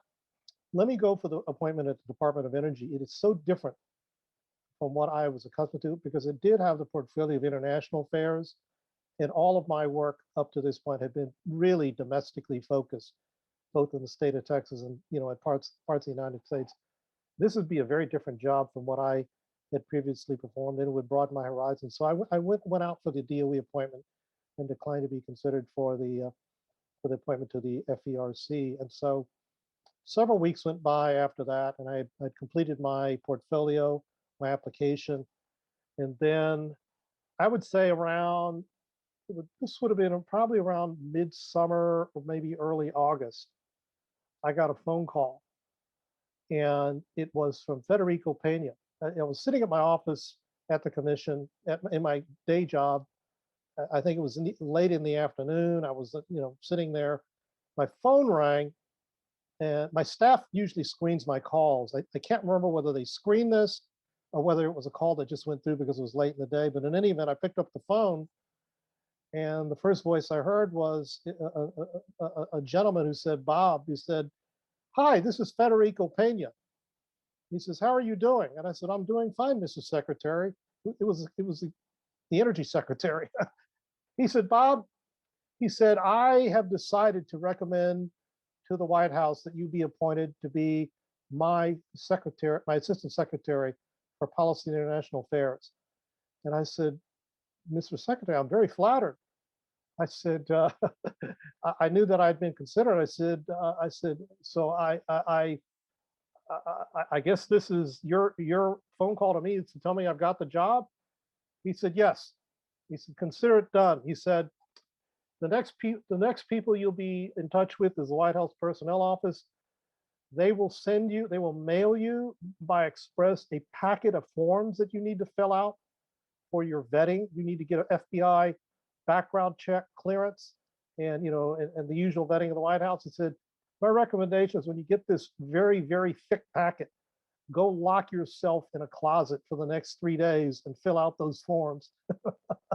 He said, I look forward to working with you. He said, I've got to go, but I'm very happy. I hope you are, and I'll see you when you get to Washington. And what had happened before that, let me explain. I had actually gone up to meet him, probably maybe about 2 or 3 weeks earlier. I flew up and had an interview with him, but I didn't know what had become of him. So I had actually met him previously, and he asked me a number of questions. So I hung up the phone, and I considered that to be a done deal. And then minutes later, I got a phone call from my friend Nancy Chen. She said, Bob, what are you doing? I said, I'm in my office. She says, can you take this phone call on a confidential basis? I said, sure. And she said, I want to let you know, I just ran into Federico Pena at the White House. We saw each other at a going away party for one of my colleagues, and I urged him that he needed to choose you from the short list that he was considering to be appointed to that job. And I said, Nancy, I think he beat you to the punch. I just got a phone call from him, and he informed me that he had made his decision to recommend my name to the White House. And she said, oh my God, really? And I said, yeah. She said, oh, well, I just saw him minutes ago, And she said, you know what? He must have called you from his car after he left the White House, going back to his office. She said, that's terrific. I said, well, Nancy, I said, I want you to know I really appreciate the fact that you got me over the finish line. I'll never forget that. And so the lesson I take away from this, in addition to everything else I've said, which is, you got to work hard to make sure that you're the master of your craft. You have to position yourself. You have to be able to, act when the timing is right. This is not an individual effort. Your success is going to be the product of an ensemble. It'll be your network that will carry you forward. And what I learned was that I was lucky to have had a friend in the White House, in the personnel office, who got me across the finish line. Let me tell a small anecdote. Fast forward. This was about maybe a couple of years after that. I was already at the department for a couple of years, was very active. I had an opportunity to go to Chicago. By that time, Nancy had left Washington. She had gone back to her hometown of Chicago. I also, if you recall, I have family in Chicago. And so I was invited to do a speaking event in Chicago that was hosted by a community relations group, very well known in Chicago. And what happened was my family who were very active in the Chinatown community in Chicago worked to put together a community event to host me at a reception that evening. And at the reception was Nancy Chen, my good friend. And so at the reception, they asked me to say a few words, and I did. But before I got into my remarks, I wanted everybody to know that their community leader, Nancy Chen, was the one who got me over the finish line. And everybody was heartened by the fact that the event was a celebration, of the fact that I was, in their mind, really, in many respects, a son of Chicago, because my family was from Chicago and they were still there. My mother had left, but I was sort of a native of Chicago, at least in part because I'd spent my summers there. But also, I wanted them to know that one of their community leaders who played a key role in my success. And it gave me an opportunity to shine the light on her at that occasion and to thank her publicly for having taken me over the finish line. And that's the same lesson I learned both in that appointment as well as my state appointment, where I had a very good friend also take me across the finish line at the time the decision was made. These acts don't occur simply because of you happen to be qualified. You have to be that plus. You have to have the ability to have a network in place for people who can vouch for you, who can get you across the finish line. So that's how I wound up being appointed to the U.S. Department of Energy. And then later that year, after my name was ultimately announced by the White House publicly in around August. My term was about to expire in about a month, I remember. And so I took a vacation. This is really interesting. I took a vacation in early September with my wife, took some time off, took 2 weeks on a European cruise. First big vacation I ever had since I had been working in state government for 6 years. And while our ship had been docked in the north of France, we had just taken a tender from the shore back to the ship, got back to our cabin, and I saw a note on my desk in the cabin, and it said, "Call Washington D.C. immediately, U.S. Department of Energy." I looked at it with a phone number, and there I was, in France with my wife. I said, the people in Washington want me to make a call. So I had a choice. I said, well, gee, I knew the rates calling from the ship. It was going to be like, I'd have to go out and take a loan to do ship to shore a long distance. And I said, you know what? I told my wife, I said, we have a few more hours here before the ship leaves. I said, I got to go back on shore and find a payphone. So I got back on the tender. It took me back to the pier where the tenders discharged the passengers. I got off and looked for a payphone, literally found a payphone right there on beachside next to the pier, and managed to get through an international operator. I don't remember how I did that. I think I gave them my credit card number to charge the call, whatever was necessary, and I connected with the Department of Energy. It was a woman who was in charge of congressional affairs at the department. I managed to get her at the office before she left, even with the time difference between France and the United States. And I said, what's up? She said, first of all, where are you? I said, well, I'm in France right now.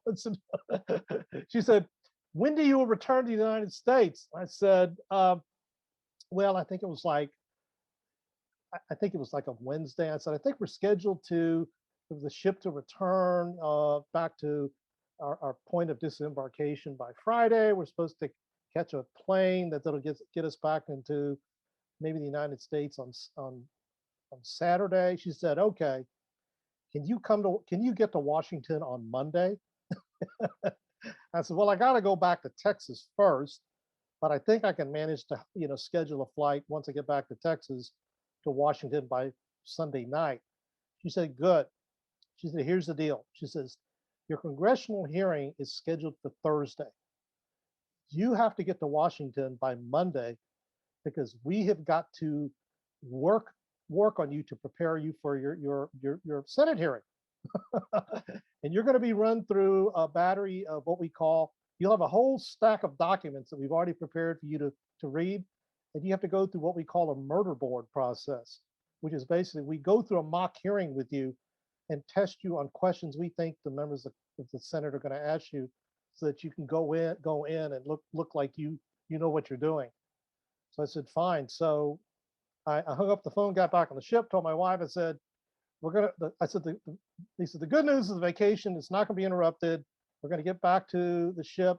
The ship's going to go back to wherever we disembark. I think at that time we're supposed to leave from Rome or whatever. I don't know, can't remember where we were. And I said, but I got to hop on a plane to Washington on Sunday, and I got to be in Washington for the rest of the week. She said, fine. So that's what happened. I got to Washington early Monday morning, walked into the Department of Energy. There was a team of people waiting for me. I walked into a room. Room was filled with probably about maybe 8 or 9 people. And all I remember were like stacks of black binders, like more paper than I'd ever seen in a single place in quite some time. And they said to me, you don't need to read everything that's in here, but you need to know at least, the content of a little bit of something in each of these. And so we're going to walk you through this for the next several days to, and you got to take this back with you back to your hotel, and you got to study this and come back every day. So by the time your hearing comes up later in the week, you're going to be prepped. So that's what I did. And then ultimately I did my hearing. It was not that cumbersome. I was on a panel with I think 3 other nominees. I didn't get asked that many questions. And then I flew back to Texas. And what happened was, until my appointment was confirmed by the full Senate, I couldn't really work in my official capacity. But what they did was they did a contract with me, as they do with most appointees. I did a consulting agreement for them, for the department, and they had me fly up to Washington every week. I rotated. My official address was still in Texas. The contract provided for me to live in Texas, but I needed to come to Washington every week. And so what I did was, for the next several weeks, I remember flying back and forth between Washington and Austin. It was really kind of funny. I would hop on a plane on Sunday night, get to Washington, be in the office until Thursday evening, fly back to Austin, spend 3 days with my wife, and I would just rotate back and forth. And the irony is that I wasn't really allowed to do anything substantive. I couldn't hold a meeting. They said, if you attend a meeting, you're not supposed to sit at the head of the table. You're only supposed to sit and monitor, because we can't have you do anything official. And what I did primarily was sit in an office and read a lot of news clips for the next several weeks and got paid for it. It was just really kind of a strange way to serve the government. And then I remember I was, by that time, I'd already arranged to have my wife, I had rented an apartment, or I was negotiating a lease for an apartment, but my wife did come up to join me and was staying with me at the short-term apartment that I was renting. And then one evening, while we were preparing dinner, I got a phone call out of the blue. I remember it was 7 p.m. at night in the middle of October. And it was the same woman that I've been working with in congressional affairs since the beginning. And it was a very short phone call. And I said, basically, it was hello. And then she says, hi, Bob, this is so-and-so. I said, oh, how are you doing? She said, you were just confirmed by the Senate. Congratulations. I said, oh, thank you. She said, great. Talk to you later. Hung up. And that was it. The phone call lasted like 15 seconds. I'd just been confirmed by the full Senate. So I was good to go. So that meant I needed to show up the next day and meet my staff and assume office. So I took the metro to town that morning. And then at that point, it was a world of difference. I finally got to meet my official staff. They were already, again, they were waiting for me with briefing books, tons of briefing books, briefing meetings. I had multiple meetings with my staff. I had in my immediate staff more people than I had in Texas. I must have had at one point about 6 staff that reported directly to me. One woman was just in charge of my schedule. I had a chief of staff, an acting chief of staff. I had a principal deputy assistant secretary who reported directly to me, and I had 2 deputy secretaries who reported to me. And so I was off and running, and it was nonstop from that time forward for literally the next 3.5 years. It was just a wild ride. It was probably one of the most demanding jobs I've ever had in my life. Even in many respects, even more demanding as a state utility commissioner. As a state utility commissioner, your work primarily is done behind the scenes, and you attend meetings and vote on pending matters. This job was substantially different. It required a lot more internal meetings with staff at the department, many meetings directly face to face with the energy secretary himself. At that point in that job, I must have been having meetings with him. My office was down the hallway from him. He was at one end. We were on the top floor of our building, which is still the same building, the Forrestal building at 1000 Independence Avenue, Southwest in Washington. His office was the best office of all, no surprise. A huge suite with a picture window that looked out on the Capitol Dome, very much like the Capitol Dome you see in the picture behind me. My office was on the other end of the hallway, on the opposite end of the building. I did not have a Capitol Dome view, but I could look down on the Washington Monument. It was a spectacular view on the highest floor of the department. But what that meant was for me to see him, I had to walk all the way down the length of the building each time, which took probably, depending on my pace, at least literally 5 to 7 minutes to walk that long hallway. And I must have been walking down that hallway at sometimes maybe 8 times a day, round trip, to go see him. He would call me in. I would sit in on joint meetings with a number of other officials where he's being briefed on something, and I would need to be there at the table to listen in or chime in. Or sometimes he would want to do one-on-one meetings or meetings with me and my staff, because there were a lot of critical matters that had international affairs impacts that he needed me to be at to advise him on. There were trips that he had scheduled overseas. I needed to prep him on those overseas trips. My staff would give me a set of proposed talking points that we would develop as a draft, send to him. He would review them and then call me in on a meeting to go over his talking points. We had a lot of meetings like that where we would prep him on meetings that he would have to engage in.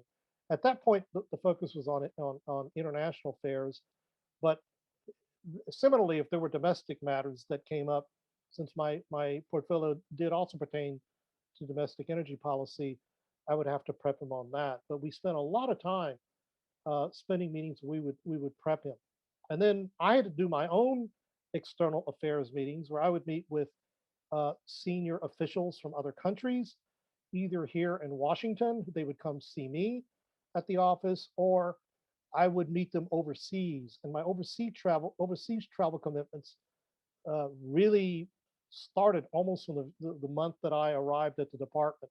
I remember my very first trip that I had scheduled, that was scheduled for me, the month I arrived, I had to go to Moscow as the head of a multi-agency delegation to set up the G7 energy ministerial meeting that was going to be convened in Moscow in the spring. And with me were representatives from the Commerce Department, State Department, CIA, uh, as well as some senior officials from my own department. And it was a learning experience. I remember we spent about maybe 4 days in Moscow setting up that ministerial meeting, and then it was a baptism under fire. It just learning the job, totally unfamiliar with the issues being addressed, but having to be briefed. I remember before I took the plane to Moscow, my one of my assistants walked into my room and said, "Would you like a counterintelligence briefing?" And I said, "What's that?" And they said, "Well, that's usually the type of briefing you undergo when you're going to a country with which we don't have friendly relations. And it's a briefing on what to expect in terms of what they try to do to basically steal information from you while you're there." I said, "Well, if you think it's important, yes." So they said, "Okay, we'll set that up." And I remember uh, I had to sit on the counterintelligence briefing. This gentleman walked in my room. He introduced himself to me. He said, "I'm here with your security office here at the department. My name is so and so." And we sat down. And then he said, "You should also know that I wear two hats." And he reached into his coat and pulled out some credentials and flipped it open with his name. He said, he said, "I actually am with the Central Intelligence Agency, and I'm detailed to work here as a DOE advisor. So I'm not just on the DOE payroll." He said, "My actual employer is CIA. And so, what you're doing, this is actually a briefing from CIA." I said, "Perfectly fine with that." And so he advised me on the steps that on the things to watch out for while in Russia. The fact that I needed to not take any classified information with me, that if I had a computer that I left in the hotel, that I should expect that computer would be penetrated while I was gone, that they would download anything on that computer, that a camera would monitor all of my actions. I kept thinking, this is really a different world. So that was my very first trip overseas. And I do remember taking another trip back to Moscow. uh, Probably, let's see, there was another, I took at least two trips to Moscow. Uh, I did go back to Moscow with the secretary later in the spring. I do remember that. And that was also interesting. But I'm trying to remember whether there might have been another meeting between then and that one. But on the second trip I took to Moscow, which was with the secretary, that was fascinating. We were hosted by the U.S. ambassador to Russia at that time. Went to the embassy. Uh, I met the ambassador. He was very, very warm, very, very knowledgeable about Russian affairs. Spoke fluent Russian. And I remember we had a meeting with him, and I got introduced to the world of counterintelligence in the U.S. embassy, where instead of having a meeting just in a regular office room at the embassy, they had a secure room in the or secure complex in the embassy, which meant that the meeting had to occur literally deep underneath the embassy itself in a what they call a SCIF.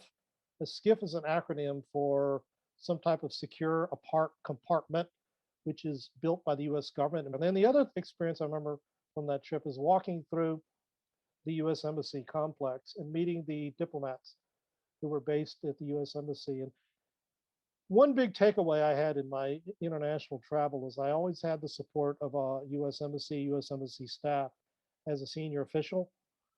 They always gave me tremendous support. I traveled with consular officials the whole time I was there. They were responsible not only for arranging my meetings, but also my body security. And when I was in Russia, I walked down the hallways and met with a lot of State Department and diplomatic officials posted in Russia. They were all very, very fluent in Russian language, Russian affairs. Many of them had majored in Russian history and government, subject matter experts. Uh, and I saw on the wall. I remember it was really interesting. I saw on the wall a set of decorations that were handed out to U.S. diplomatic officials during the period of the turmoil in the Soviet Union, when there was a push, which was a push is just generically described as an effort to overthrow the government. There was a military push that was trying to oust Boris Yeltsin in the early 90s. And at that point, the world was on edge. And I remember, I just only remember it vaguely because it wasn't something that I focused on, but I remember vaguely that the world was on edge, that the government of Russia was going to fail and be taken over by military. And the awards were for the US diplomatic officials who stayed at their posts during a period of not just days, but maybe a week or so, or multiple weeks, to monitor the situation and report back to the U.S. To the State Department in Washington, real-time information, so that we would know, what the nature of the threat was if the Russian government was to fail, and what it would mean. Because what it would mean is Russia had at its disposal, even after the dissolution of the Soviet Union, nuclear arsenal that was at risk. And we were afraid that if the Russian military, without government control, managed to get a hold of nuclear weapons, the entire world, including the United States, could be at risk. And so the awards went to the diplomatic personnel who stayed at their posts, literally uninterrupted during that critical period. And I saw that and I said, this is a story that most Americans don't know about. I had never seen anything quite like that.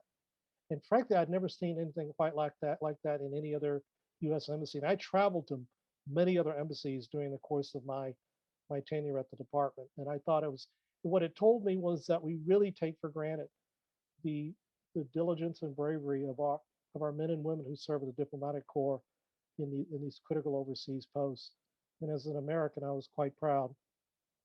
That's a fascinating view into the inner workings of how the White House and the political appointees move through the important transitions. This is just, thank you for all sharing the details.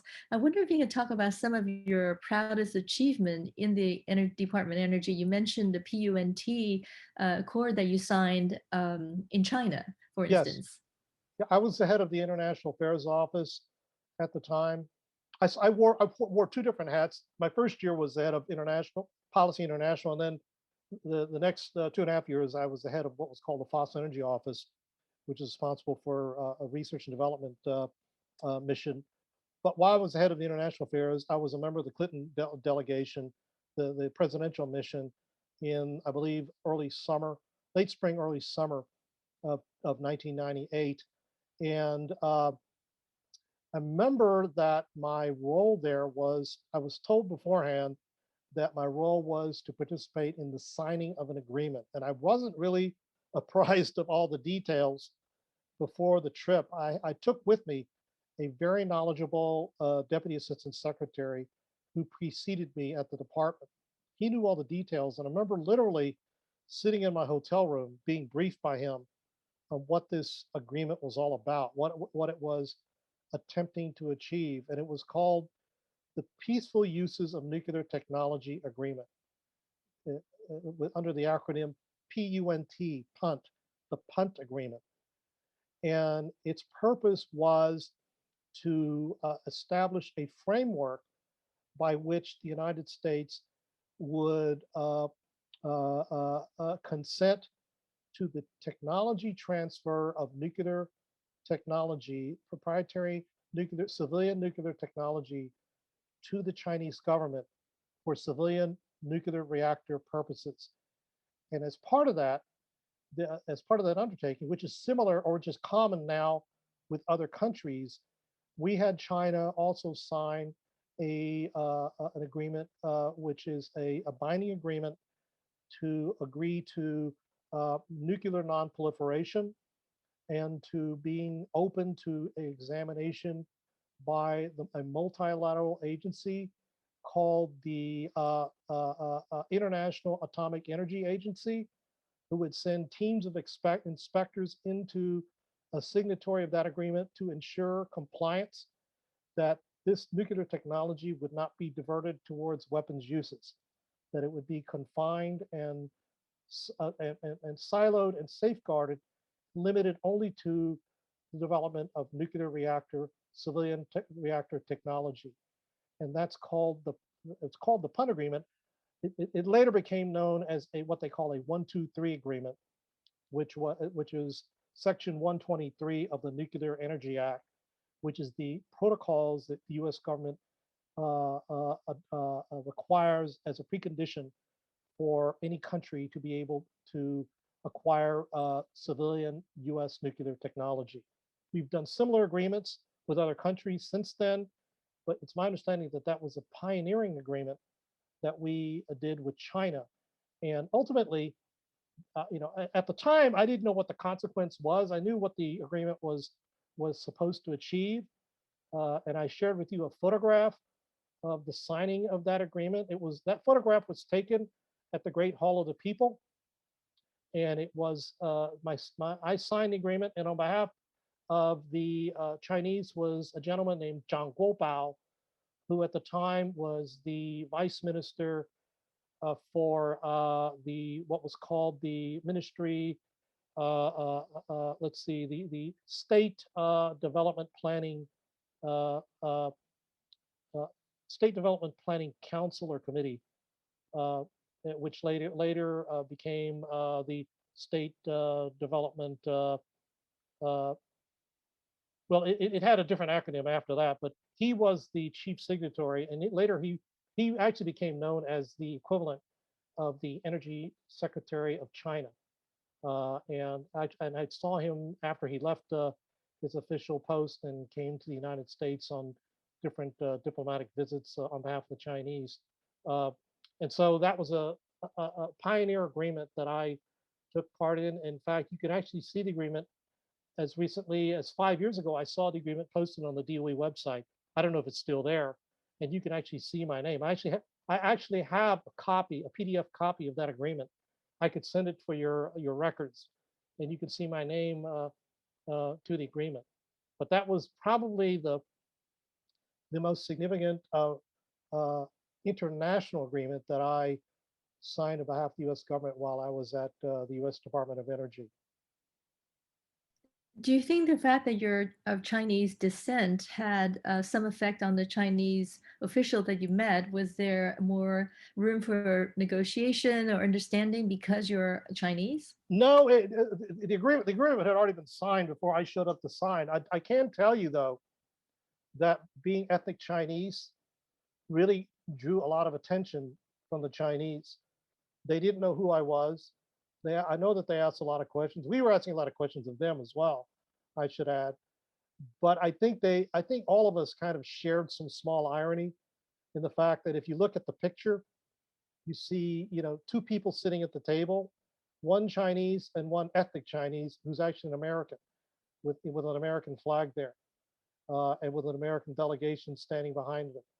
I would like to think that my being ethnic Chinese it was really in many respects a high point for our community here in the United States, to demonstrate that we also can act on behalf of our own government, and that being ethnic Chinese was not a barrier to my participating in that event, and hopefully might have been something as a bridge to demonstrate to the Chinese that we wanted to work with them cooperatively. Now, having said that, I know that U.S.-China relations are now really at this point at a very low point.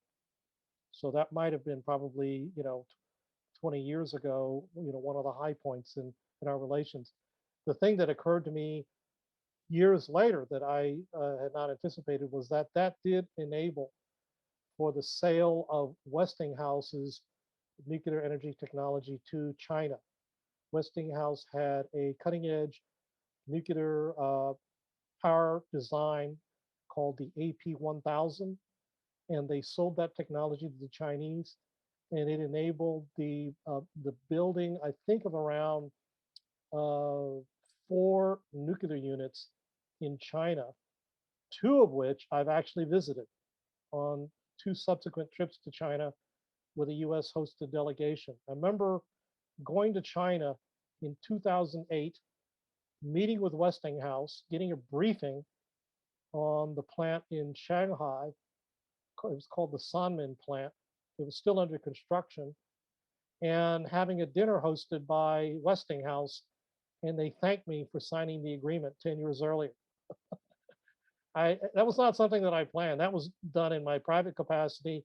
I was a contractor to the U.S. Department of Energy and brought to China a team of state officials, state utility regulators, actually, to meet with the Chinese and to meet with Westinghouse to educate them on what was going on in terms of our cooperation with China on nuclear technology. But did have a chance to meet with Westinghouse. They thanked me, and then we did take a visit to the very first plant of that type that was sold to the Chinese to watch the plant under construction. In fact, I went back to Shanghai twice.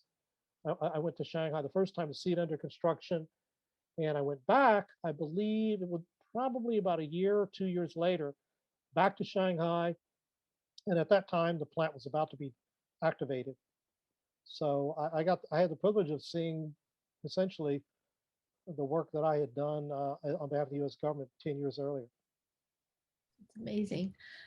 You also mentioned that one of your favorite vignettes is you were in the West Wing of the White House. Would you like to share some of that story? Now, this is a story that I have shared in public.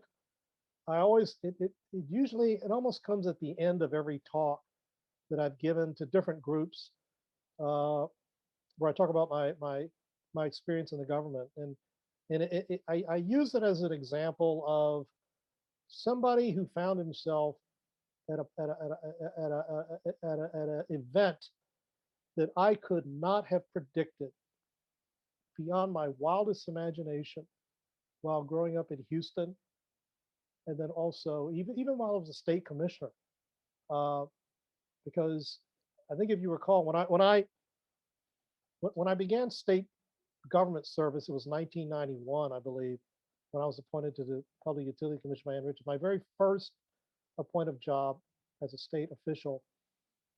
And the event that I'm about to describe occurred about 7 years later.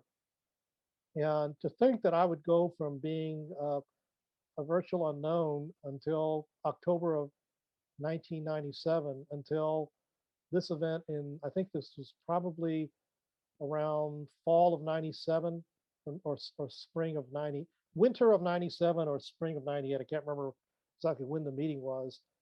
Within a period of 7 years, even, to me, was a remarkable trajectory. And what happened was I was working, one of my, probably the biggest responsibility of my portfolio at the department was the chair of what we called the Central Asia strategy, which was an effort by the US government to influence the building and siting of pipelines, oil and gas pipelines, that would not be either on Russian soil or at least built in a fashion that would be beyond their influence to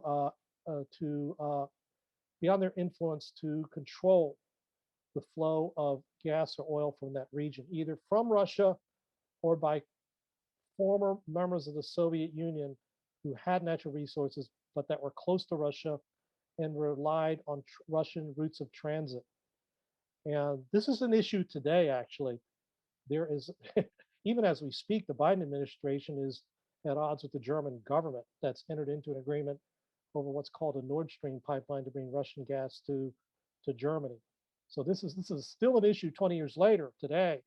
It's not gone away. But at that time, Russia was, had dissolved as a Soviet Union. It was an independent country, as were, at least nominally, what we called the newly independent states of the former Soviet Union. And so we worked with them to try to influence their decision making to help the building of pipelines that would, as part of that also, we wanted to make sure that US companies had a role in enjoying the opportunities for investment in infrastructure. And also they were also participants in producing that oil and gas. They had working interests in many of these countries. So US companies would stand to gain economically from the let's just say the influence of the US government. So that was what I had to do. The meeting was scheduled. I had attended many meetings with other US government agencies up to that point at my level, working very closely with the State Department specifically, met frequently with members of the State Department, both in my own office as well as meetings at state, and participated in briefings with them. Uh, and then the secretary himself got involved at a very senior level as well. I briefed him on what was going on. I was the point person on the ground, both domestically as well as internationally. Made a number of trips. Went to I remember going to Azerbaijan several times, Turkey, Kazakhstan, and so uh, I got it. I went to have a briefing with the secretary, and I was knowledgeable that there was a meeting that was being scheduled in the White House. It was called a meeting of the principals, which meant these were typically the meetings that the cabinet secretaries typically were the ones that were the leads for their departments. And I was also told that, usually if you go to a meeting like that, the White House will send out a notice and it will say principal plus one, which means the secretary and a staffer. Okay. But this meeting was principals only. I knew that. I was told by my staff, this is the meeting that the secretary himself will be representing the department. You just need to go into his office and brief him. I said, fine.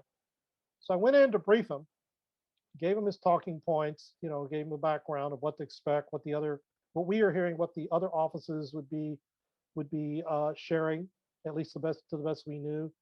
And that, it was obviously a top secret briefing and a top secret meeting. And so at the conclusion of the briefing, Secretary Pena says to me, you're joining me. And I said, what do you mean? He said, you're coming with me to the meeting. And I said, Mr. Secretary, this is principals only. It's not principals but one. I've not been invited to attend. He said, you're being invited by me to attend. I said, okay, you say so. I'm not gonna. He said, okay. He said, join me down in the basement in about 30 minutes. We're going to the White House. I said, fine. So I went back to my office, put my affairs in order. I didn't know whether I was going to have an opportunity to come back to the office. I think I may have come back afterwards, but told my staff where I was going. They said, what's going on? I said, I'm going with the secretary to the White House for this meeting. He said, no. I said, you're not supposed to. I said, well, he just told me I need to go with him. And they said, really? I said, yeah. So I went down to the basement, got in his car. We secretary had he has a government limo. Obviously, this is expected, and it's not that big a deal. I mean, when you at a senior level, you have access to what's a carpool. You have a driver, and you've got a phone there and all that comes with the job. So I use it many times for myself, for travel within the city. So we got in his car and went over, and we again went over his talking points. And I remember we got into it was the White House West Wing, which I'd never been into. And I remember walking into this very small suite of offices, very dimly lit, elegantly appointed, a very thick carpet. So I remember it's just people sitting at reception desks, just one reception desk after another, a very small suite of offices, very quiet, kind of hushed. And I remember it was that was take your daughters to work day. I remember that. And I remember the secretary telling me that we were going to be met at the White House by a woman who had his two daughters. He had two young elementary school age daughters. I think they were only probably about maybe 6 years old or 9 years old. And they met him. We were greeted by this woman who had his two daughters there. And I thought, well, this is really neat. Secretary Pena is showing his daughters what he does for work. It's like, he was a very, very kind, just a very, very warm dad. talked about his daughters all the time. So I said, I'm here with the secretary in the West Wing, and we're here with his family, at least his two daughters. And so he said, he's told his daughter, he says, I'm going to take, he said, Daddy's going to take you to the room that that he's going to have a meeting at. So let's go downstairs. And so I followed him and his family down a stairwell. I remember it was a stairwell it was kind of a winding staircase at that point. It just seemed like a very long walk all the way down to what was at a very deep level in the White House. I distinctly remember it was a stairwell, it wasn't an elevator. And so we got to the bottom. And when I got there, it was the White House Situation Room. I know I'd been to the sit room multiple times. And so we got there, and it was before the meeting was to commence. Not everybody had arrived yet. But the interesting thing was he takes his daughters into the room with me, and he says to them, "This is the room that Daddy is going to have his meeting in." And I remember that Madeleine Albright, Secretary of State, was already in the room. She was seated on the opposite end of a very long table and said hello to the Secretary of Paine and said, hi, Federico. And he goes, hi, Madeleine, how are you doing? And all I remember was at that point, he told his daughters, this is the room Daddy's going to do the meeting in. And then he hands off his daughters back to this aide, who then takes his daughters and takes them upstairs. And, then they were going to leave the White House at that time and, probably be taken home. But anyway, so before that, he leaves the room with his family, and I'm standing there by myself with Madeleine Albright being the only person in the room on the other end, and she glares at me like, she's kind of staring daggers at me like, who the heck are you? Sort of like, and I knew that what was going through her mind was like, you're not supposed to be here. Because it was principals only, right? No staff. So I'm standing there kind of like sweating bullets for just what seemed like, a half hour. It was only probably like maybe 30 seconds. So my boss comes back, Secretary Paine comes back, and everybody has a pre-assigned seat. He has a seat with his name already, a little nameplate there. He sits down, probably maybe 3 seats from the head of the table. He sits down, he turns to me and says, sit right behind me. And so behind the principals were a row of chairs. So I plot myself directly behind him and don't say a word. In fact, do not say a word for the rest of the meeting, right? So I'm just sitting there trying to behave like I'm furniture. And by that time, all the rest of the principals start to flood the room. And to this day, I still remember all of the people that were in the room. It was a meeting that was organized by Madeleine Albright, by the State Department. She was accompanied by a gentleman who was very well known in the Clinton administration. Actually, he was very well known in the Carter administration. His name was Stuart Eizenstat. He was Jimmy Carter's domestic affairs counselor, and later under the Clinton administration was the Undersecretary of Energy, who reported directly to Secretary Albright. He was actually going to lead the meeting on this issue. It was a highly classified, top secret meeting. And the chair of the meeting, though, was at the head of the table. It was Sandy Berger, who was President Clinton's national security advisor. But I look around the room, and I still remember on my side of the table, right after Sandy Berger, and Sandy Berger had a staffer who sat right directly behind him, and it was a note taker, right? And other than the people seated at the table, the only 2 people who were staffing the meeting were her and me. Everybody else had been invited to the meeting, or they were representing a principal at the meeting. Now, not everybody was the actual cabinet secretary, but they were probably the number 2 person. They were either cabinet members or deputies and deputy secretaries.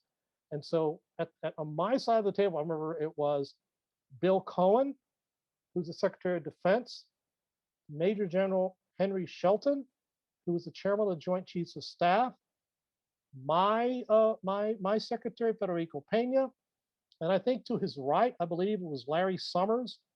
Larry Summers at the time was, I think, Deputy Treasury Secretary. He later became, Treasury Secretary later in Clinton administration, and later became counselor to President Obama a number of years later. I remember John Podesta being there. John Podesta at that time was Deputy Chief of Staff to Bill Clinton, later became chief of staff to, I think, to President Obama. We on the other end of the table, I distinctly remember there was Secretary Albright. There was Stuart Eisenstadt.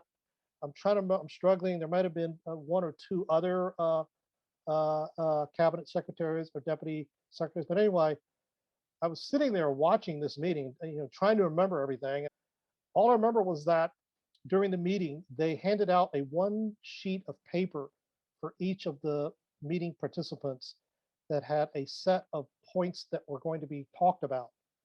Each sheet of paper was numbered. It was announced at the beginning that all the papers were going to be numbered because they needed to be given back at the end of the meeting to ensure that there were no leaks.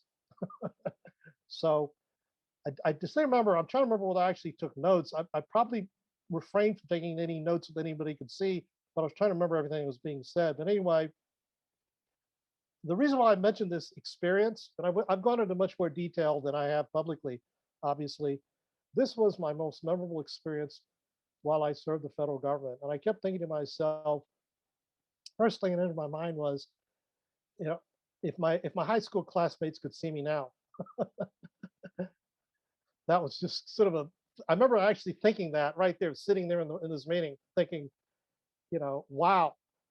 And then I thought, and this is what I've said in public. I said, to think that somebody like me, a Chinese kid who grew up on the wrong side of the tracks in Houston, Texas, could wind up at a meeting like this is just an unbelievable experience. I still pinch myself to this day thinking, how in the world did I wind up in this meeting? And I just think, and I tell people, only in the United States of America could something like this have happened to somebody like me. I don't know whether I was good or whether I was lucky. I'd like to think there was a lot more luck, probably. It was right timing. I had to impress somebody at some point for being good. I don't know whether I'd made a favorable impression, but very few people that I've ever met personally or hope to meet personally will have an experience like this. And I can remember after that experience going to other events and sharing this story with people who I had met in prior lives. And the reaction I got was just one of complete amazement as well. Not because they thought I was unqualified, but they just thought to actually be in the room and to be listening in on a meeting like that and to seeing all of these principals, these cabinet secretaries who are talking about a matter of importance to the country of this character was just, it's an experience that I think I'll never forget. And I hope for as long as I live, will hope to continue to tell this story to others. Oh, it's a great story, and it's really true. I think everything you said, your qualification and luck and good timing all played into this. But I remember at your last interview, you said that you feel like you have to prove yourself to be the best, right? You prepare the longest, you work the hardest, and you prove yourself to be worthy to be part of this august group. And it probably all came true. So, what about your trips with President Clinton to China or the other experience you had at DOE? Yeah, I'll tell you, that was the trip to China. The signing of the Punt agreement was only a very small part of that whole trip. I didn't have a chance to talk to President Clinton while we're there. That was, he was surrounded by other people and by aides. But I did travel with him and got to be with him at meetings, and it was just an incredible experience. I'm sitting there watching him, really kind of in the room while he's being briefed by his own staff, listening in, and also I remember being at it was a major event in China where he had what was styled as the debate with Jiang Zemin, who I think was the premier of China at the time. It really wasn't a debate. It was styled as a debate, but it was a forum. It was more like a seminar where each side would share thoughts. But it was the very first live broadcast domestically in China of this sort with the US president engaged live with the senior leader of China. And so it was a historic event. And I remember being there watching it. It was in the Great Hall of the People. and being there on the sidelines, watching this live, and then watching President Clinton take a break, come back and meet with his advisors. And I'm in the room and he's talking. He's drinking water, being coached by his immediate staff. And I'm standing there watching all this. And I remember turning to my own. Uh, I had a delegation with me because I'm a senior official. I don't travel alone. I had about maybe 3 or 4 other people who accompanied me, who were my direct reports, who were brought with me from Washington, along with other departments who were traveling with me, other officials. So I turned to my one of my deputy assistant secretaries, and I asked him. I said, "Can you believe that we're actually here watching this?" And he says, "No." He said, "I have the same response as you." He said, "We're watching history unfold before our eyes, and we have a front seat." And I said, "Yeah." I said, "This is just an incredible experience." And then we did travel. What the other event I remember that during that trip was the welcoming ceremony. You have to understand, this is Beijing 1998, not the Beijing of 2021, which is just congested by automobiles, and the air quality actually that time was not great, but it was not as polluted by mobile emissions as it is today. It was primarily coal-fired power plants that polluted the air. But I do remember, because it was they had contained the air quality, at least in the city at that time.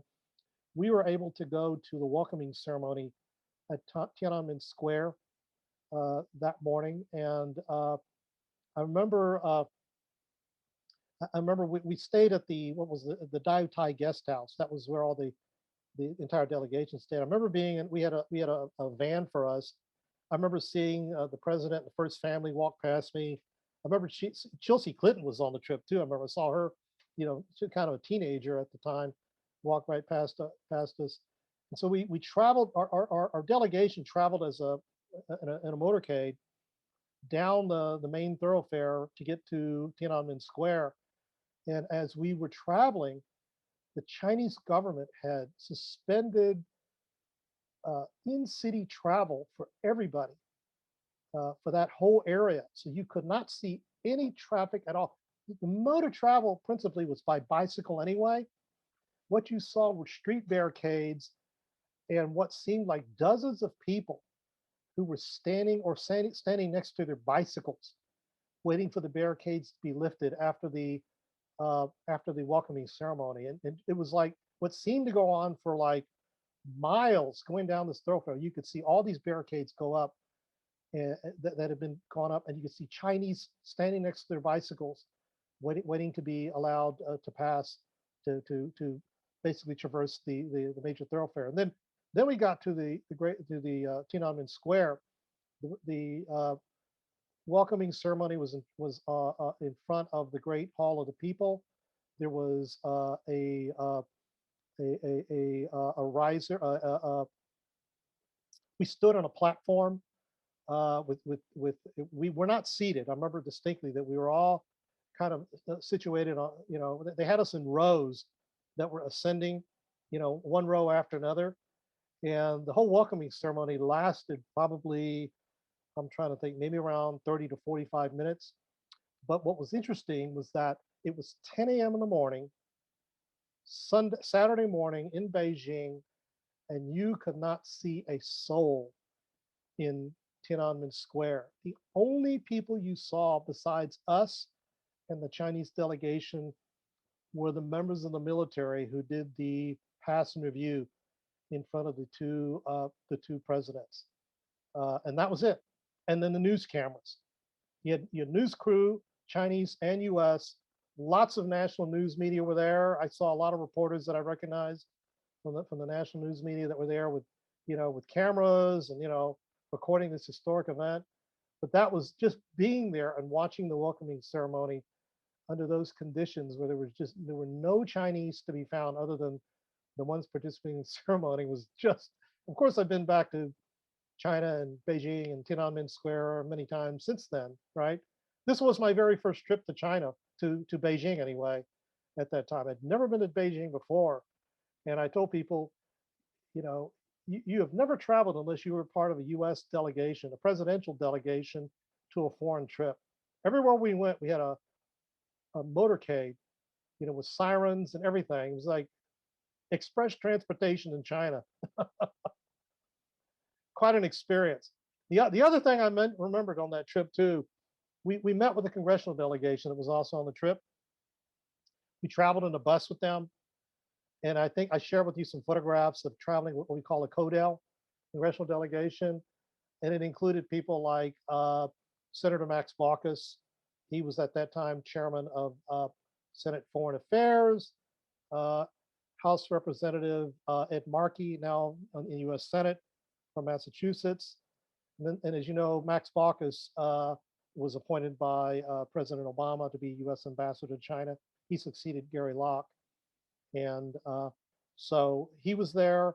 Doris Matsui, who was at that time the head of the White House Office of Public Engagement. She later got elected to serve in Congress after her husband, Bob Matsui, dear friend of mine, died, and now serves California. Gene Sperling, who was on the White House Council of Economic Advisors, later became chair of that under Obama.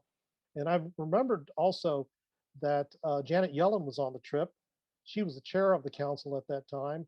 Spent some time talking to her during that trip, and now she serves as our Treasury Secretary in the Biden administration. So whenever I see Janet Yellen on the television news programs, I remember the time I was with her in Beijing. And so we had an opportunity to go to the Great Wall and to see the Forbidden City.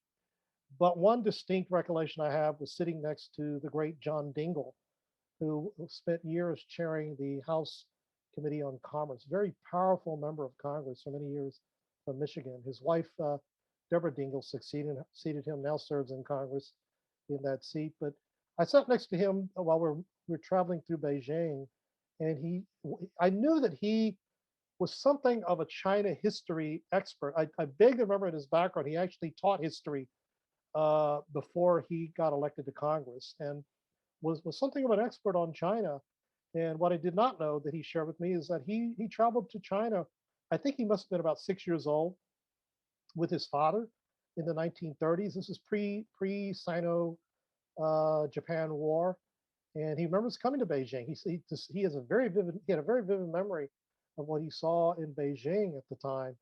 And I asked him, I said, "What was it like?" And he said, first of all, hardly any automobiles. He said most people walked. He said you did see some bicycles, but it was mostly people walking. Very, very, very rustic, very, very backward looking. He said it was really old world, it's the Hutong structures are everywhere. That was China. That was Beijing. He said you had the Forbidden City there. No Tiananmen Square there. That didn't come on until the communists took over. In 19. And they got the Hutongs cleared. So there wasn't anything like that to gather. And he said it was all very old, and the skies were gray. He says coal plants burnt. Coal was the principal fuel. He said the air was quite dirty. He remembers that. And he said it was he said now 1990s is not not terrific in China. It's still kind of underdeveloped. But he said today China is very modern compared to China he remembered in the 1930s. And so I sat we took these trips. I sat next to him on the van.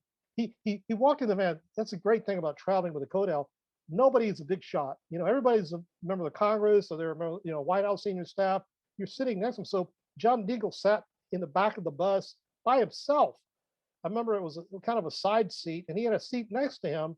So when I walked in, I remember getting on the bus late because all the members of Congress were already there. We were late to come in, and I saw a seat next to him empty. He was in the back, so I plopped myself right next to him, introduced myself, and spent the next hour and a half hearing his story about what China was like. We were traveling from our hotel to, I think we were going to the Great Wall that day. So it was kind of a trek to go, outside the city to get to that. And so I just remember one of my most memorable recollections of that trip was actually learning about about modern China from the step of from literally from the words of John Dingle. To me, that was a bonus of the trip. That's amazing. So before we transition out of your career at the Department of Energy, do you have any other insights you'd like to give? And I'd like for you to talk about what you're doing today. Okay, I know that we only have limited time. The only other thing the major activity that I later got appointed to be the head of the fossil energy office, and was in charge of overseeing the, let's just say, the oil and gas research program, as well as the Strategic Petroleum Reserve. But the two biggest activities during my watch were the plunge in oil prices during that time, that caused by an oversupply by OPEC, that was threatening a lot of domestic stripper well capacity. And I headed what was then called a stripper well task force to try to save US production, and work very closely with US oil and gas developers on that.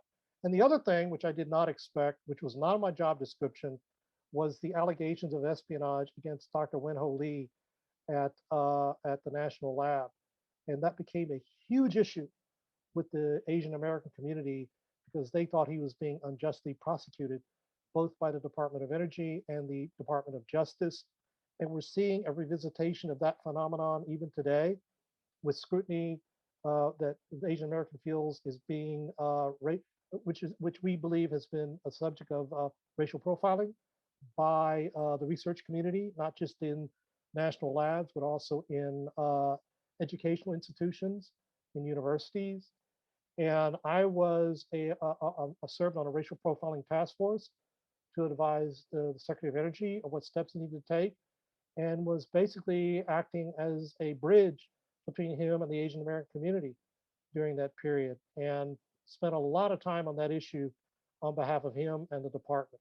And that could be the subject of another video. I'm not suggesting it should be, but that wound up, what the big takeaway from that, Anne, is that when you take these types of jobs, you're not wedded to your job description.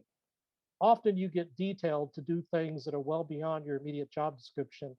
And in this instance, the Secretary of Energy told me he needed me for that job because I did have an affinity with that group. I may not have known all of the people personally, but I was aware of many members of their group, and they knew who I was. And as a consequence, I acted as a go-between between the Energy Secretary and that community. And so that was a huge, let's just say, a huge part of my portfolio while I was at the Department of Energy. I think we have to have another interview just on that subject. Okay. Because my archive, we're starting a small collection of interviews of people who are now dealing with all of these anti-Asian racist issues. And I think your experience with dealing, especially you were in the DOE when this happened, will be valuable. We'll schedule another interview just for this. Thank you. Okay. And so finally, what am I doing today? You want to just sort of close out this chapter? For the last 18 years, I've had my own consulting practice. It's a boutique consultancy. I have domestic as well as foreign clients.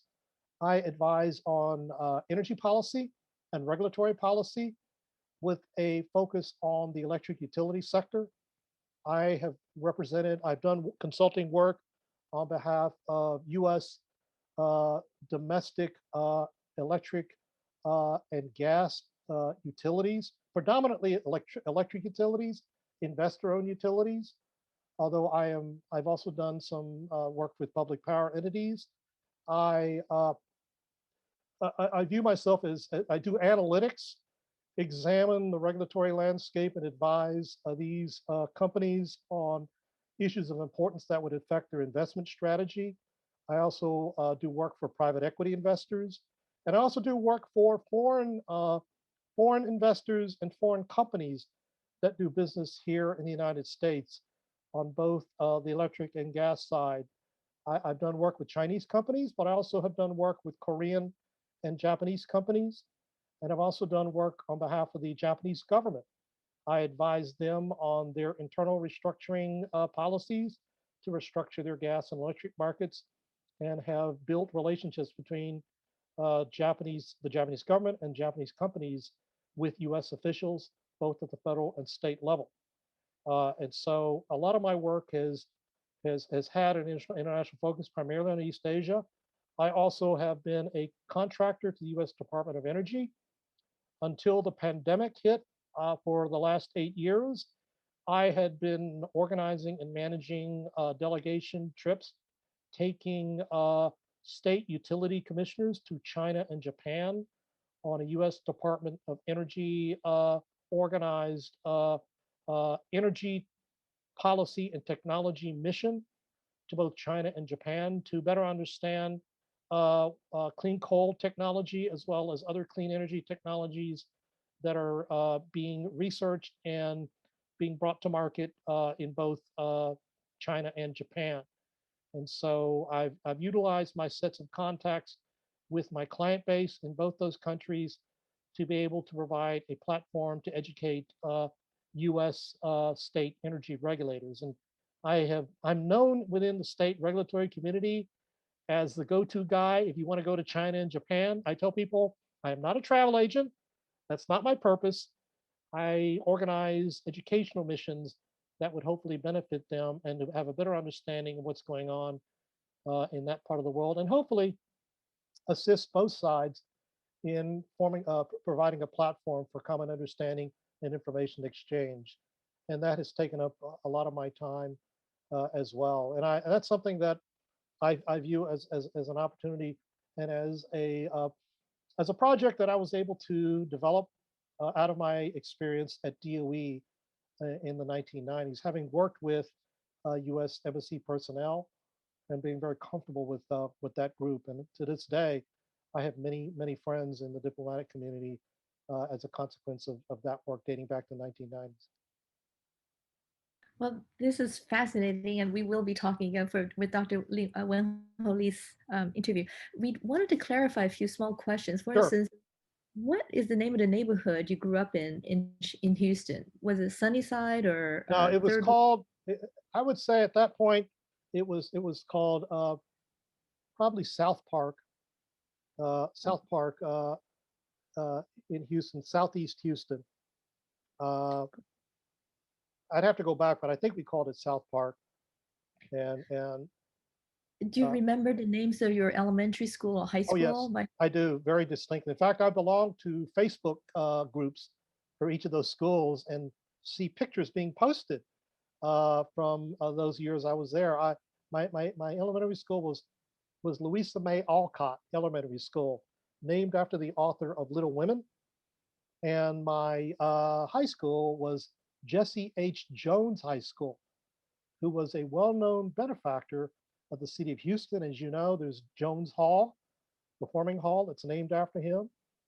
And I have an interesting story about that because when I was in college, when I was at the University of Texas, I was I was at the I was the head of the pre-law association as an undergrad in my senior year.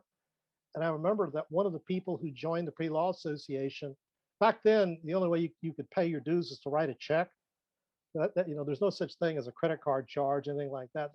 No internet, it's all paper. So I got handed a check by this very nice student, very friendly, affable student that I met. I think he was probably a sophomore at the time. He wanted to join. I took his check and I looked at his check and it said Jesse H. Jones II.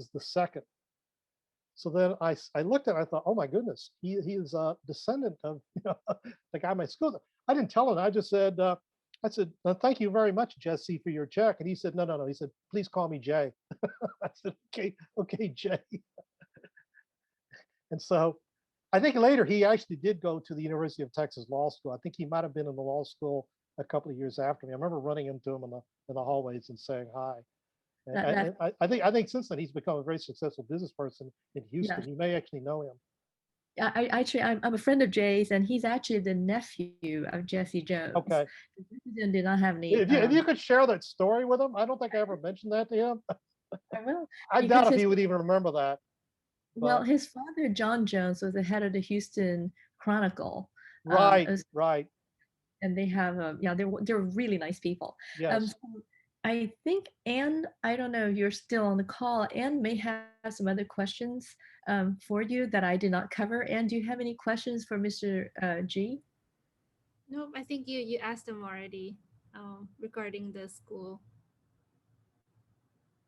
Well, this has been an amazing set of interviews, and we learned so much. And I know that our public will just absolutely be astounded by the accomplishments and the challenges you face and overcome. So I think we really want to hear your views on especially the rise of anti-Asian violence right now. Yes. And the experience the Wen Ho Lee case would be illuminating, and it could be one of the most important interviews we do for our new collection on the anti-Asian violence. I'd be happy to. I still remember much of what transpired at that time that I can share. And I also want to thank you for the opportunity to share these thoughts with you. I have shared some of my story in segments with people in the past, but I don't ever recall having had the opportunity to basically provide you with an uninterrupted narrative like this over these last 3 interviews. This is the first time I've ever done this. I'm happy to do so, and I'm hopeful that years from now, after I'm long gone, there'll be people who will look at this and find this to be informative. And I hope that people would draw from my experience and learn from it and be able to accomplish great things. Yeah, but truly, you're one of the pioneers, and it's we're all going to be learning from you. I hope that your wife will agree to an interview. Let me please. talk with her. See if I didn't ask. Do you have any children? Do you have I have one daughter. Okay, We and adopted a daughter from Changsha, Changsha in 2003. Changsha, Hunan province. great. They called her a spicy girl. Oh, Hunan food. that's great. Changsha is the hometown of Mao Zedong, Yes, right? yes, that's And right. so I tell people this is appropriate. We have a little empress in our household. So actually, she was like that when she was small. She's actually very mature now, and probably we are very fortunate. She's now 18. Has turned out to be just a wonderful person. We're very fortunate. So but don't let her know that I said that. She's not going to watch this video interview, so I'm fine. She will eventually. I'm sure she will. Well, then maybe years later. Yeah,